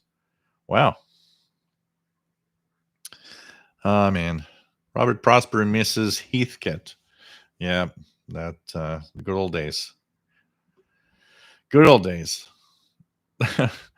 The smell of fried transistor or that burnt thermal smell. Yeah, nothing like the smell of a exploding capacitor. MDK2 Matt says, as part of my just missed being a real hobbyist in my youth experience, I took an electronics class in 8th grade, and we all put together a kit from Heathkit. Nearly all of us did the same clock. Wow. The reason being that the clock was far and away the least expensive item, $30.83. I kept that clock for a long time, but finally gave it up in a Goodwill donation. Wow. Rob says, yes, I remember waiting to use the computer in the Radio Shack at the mall and play some cool video games, but 50% of the time, another kid was playing with it, so I could walk around and wait. Barry, we need one of those air fresheners that looks like a trees with a Radio Shack or official shortwave scent. Oh, God. Oh, man. Keegan got his DX402 and Radio Shack 12795 at Radio Shack. Oh, man. That's so crazy.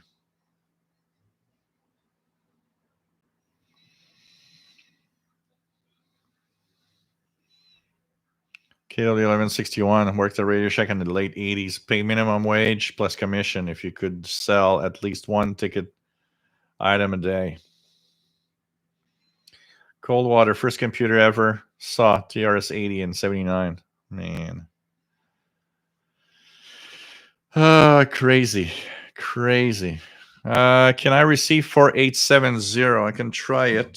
Sun is set a couple of minutes ago. There's not even a line of signal here on my SDR Cool AM radio. Hey, Jay Gilbert, nice to have you here from Melbourne. At the Radio Shack deodorizer, perfect idea. So, what's the scent of your of your shower gel? Oh, I decided to buy the Radio Shack soldering gel. It reminds me when I built kits when I was young. Oh, God. Man.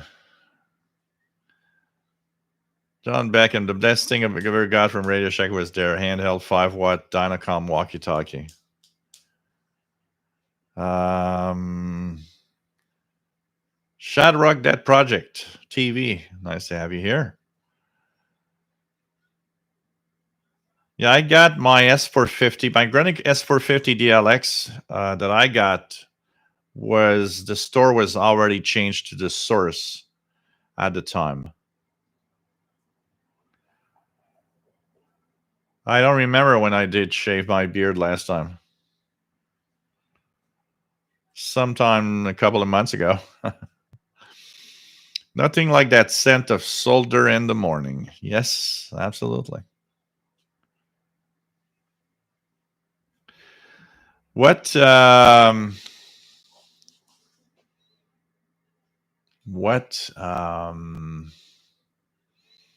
so much electronic smell that we could use, you know?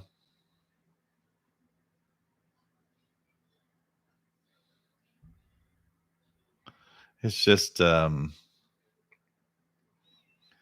There's so much, there's so much sense of all sorts of stuff electronic. But one thing that I always remember every time I had a new electronic device, it has that smell. And I believe they, at one point, I've read somewhere there was one of the fire retardant kind of sprays that they put on the circuit boards to make sure that they don't, burn up in case of fire. And that has a big part to do with the smell of electronics, apparently. And when you plug in that new electronic device and it's kind of heats up a little bit and there's that smell on it. Matt, Pirate Station at 6929 upper sideband. 29. Oops. Still not. Oh, I hear it. It's not very strong, and it's unfortunately, for some reason, I got these lines of interference that are very, very weird and spaced that's specific. I need to check that out. But you definitely hear 6929 upper sideband. Vacuum tube scent, absolutely. Vacuum tubes, absolutely. Turning on a old tube radio. Turning on an old tube radio is definitely a smell to it for sure. The Rosencore solder is very inviting indeed. Chris, if you keep saying that smell, you will get from Allen Brothers royalties. Oh, man. Artist Alley Crafters got a unopened 301 Science Fair Radio Shack electronic kit. I want to build one of the radio circuits and post it on my YouTube channel someday. Oh, do it. Do it. If I could find it, there a long time ago, and I had it, and I don't know what happened to it. When I moved, I gave away a lot of stuff at the time. But there was a Shortwave kit with the springs that existed. And I don't remember hearing much with it, but they had that. Oh, man.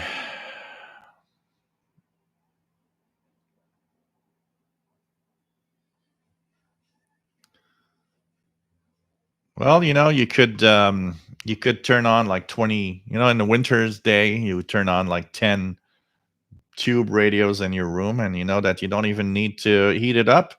The tube radios take care of heating your room, and you got that extra smell to it.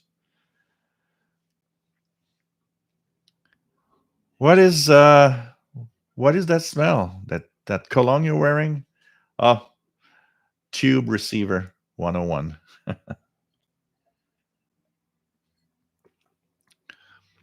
Paul, in the 70s, my friend Dad had his small old Radio Shack oscilloscope attached to some boat anchor receiver. I've never seen one since. Wow. Alberto Santos, nice to have you here.